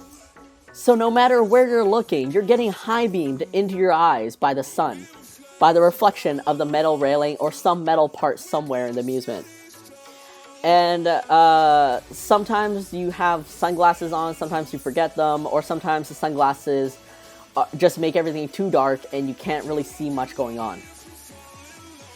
So there's this one time where I'm sitting at my ride, it's running, and I'm just watching the ride. And the sun is high beaming straight into my eyes. So I have to squint. I'm kind of squinting, just doing normal human being thing. And I make slight eye contact with this woman that's standing on the outside of the railing. I don't know, she's waiting in line or something like that. So I'm just looking at her. I'm just oh, okay, just a woman. And I'm just looking at the ride and everywhere else. 10 minutes down the road, my supervisor comes up to me. And, he comes up from behind me because the railing is to my back. And he's huge. And instinctively, I think to turn around and face him, right? And he's don't turn around. And I'm okay. So I'm staring straight forward. He's behind me. And he's I got a complaint from a woman saying that you were glaring at her. And I'm what the fuck? And I instinctively, humanly, my reaction is to turn around and be what the fuck? And he's don't turn around, don't turn around. She is right behind us. Don't turn around. I know it's probably the sun, and I know she's probably being stupid. Just pretend that I'm giving you a lot of shit, and pretend that you are feeling disappointed or whatever, and I'm just gonna stand here for a little bit. And I'm just saying what the fuck? What the fuck? And I'm obviously I know he understands, but I'm saying I can't help that the sun is reflecting off the railing and shooting into my eyes. And then he's pretend what? Yeah, pretend, because obviously she's a massive Karen. So he's like, you know, pretend like, you know, help me pretend that I'm doing my job. And like, I get it. She's a massive Karen, obviously.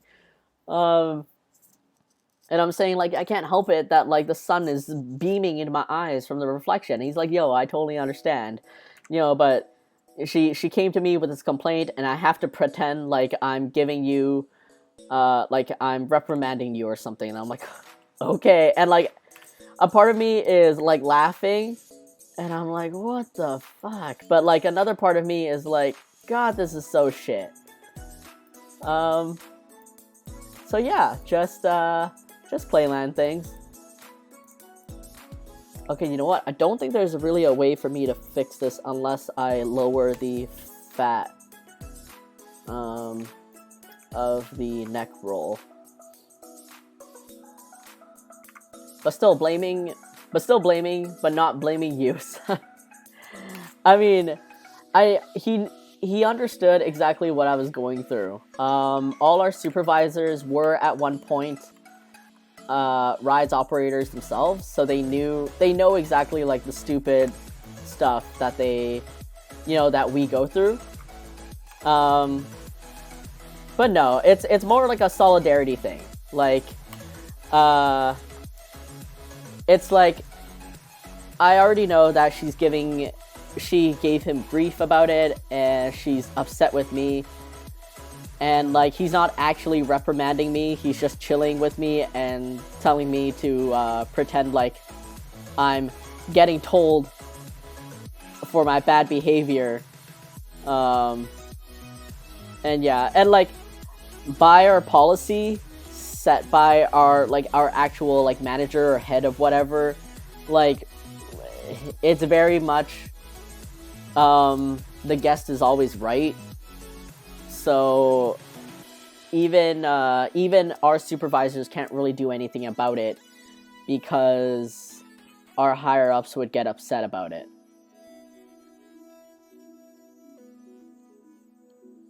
So it's just dumb. It's very much that kind of customer service mentality where, like, the customer is always right. I think even if I extend this, like, this would not. I mean, it makes them a bit more chonky. Oh, no.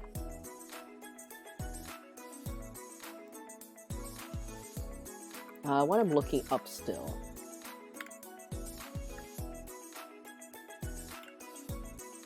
Alright, let me fix this up, and then I think this will be good. But yeah, that's my experience with being a rides operator. The job was alright. I made some really fun friends while I was there. It's the people, like your coworkers, that really keep you on, and you support each other, and you make the most of it that way.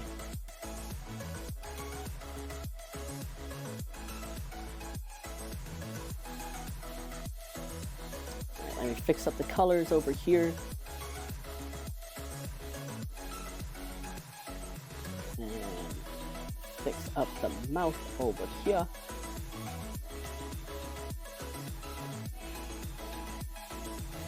Yeah, no, that's horrible. I could never. It's, yeah. Customer service, you really get something. Oh, and there was another time.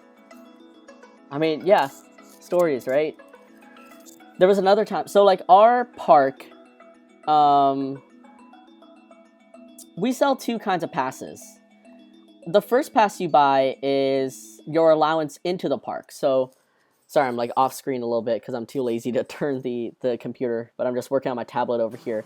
You have to pay to get into the park first. So that's a ticket in itself. And then afterwards, you have to buy a rides pass. And you either buy rides passes or you buy like little tear-off tickets to go on the rides. Some people just want to come into the park, especially during the summer event, because they just care about the food. They don't care about riding the rides. It's, up there for everyone. this really, really tall, buff man, like super buff, super massive man, comes with, I assume, his 2 sons, and the ticketing booth is actually right behind the ride that I was, like, me and my friends were manning at the time.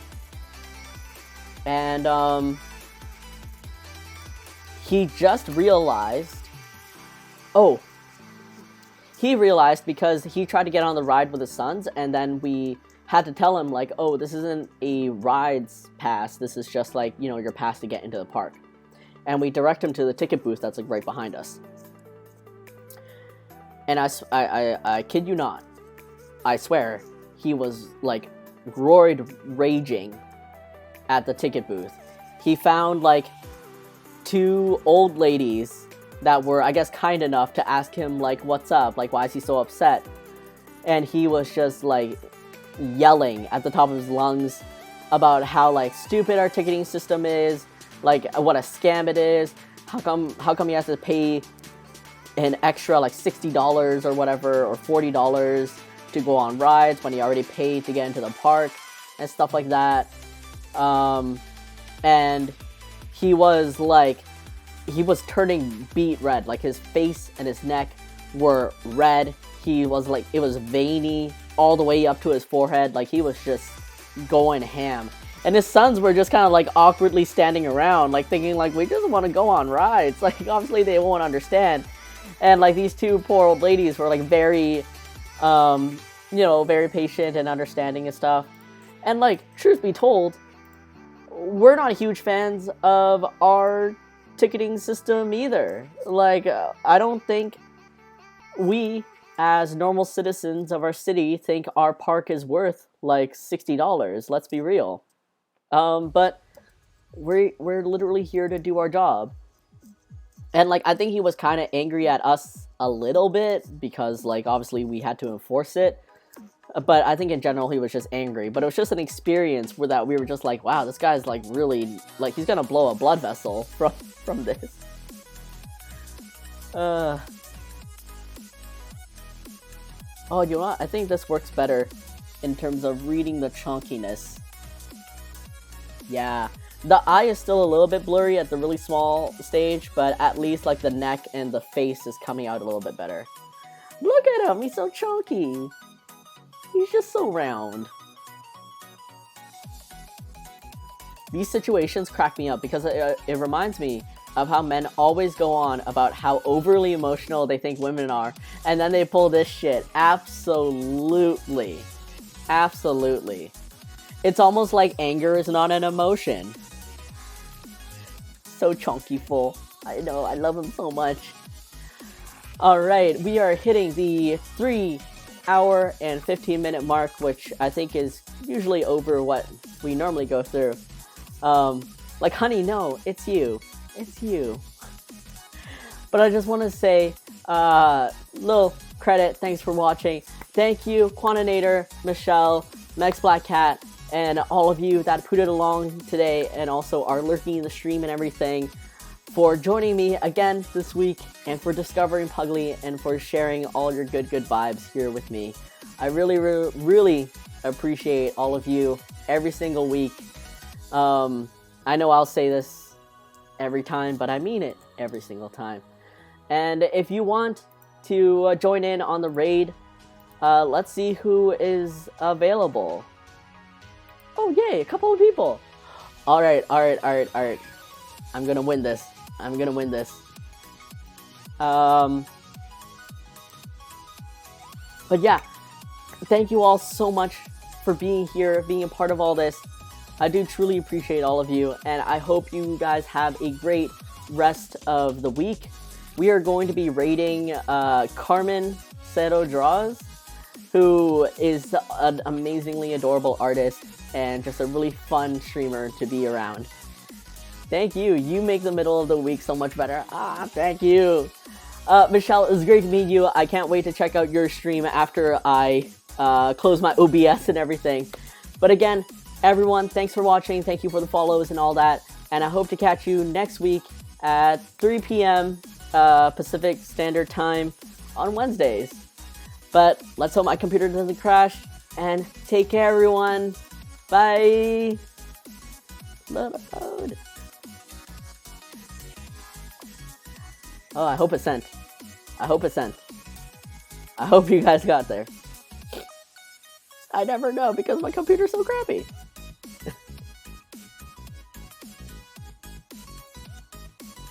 Oh, I think it worked.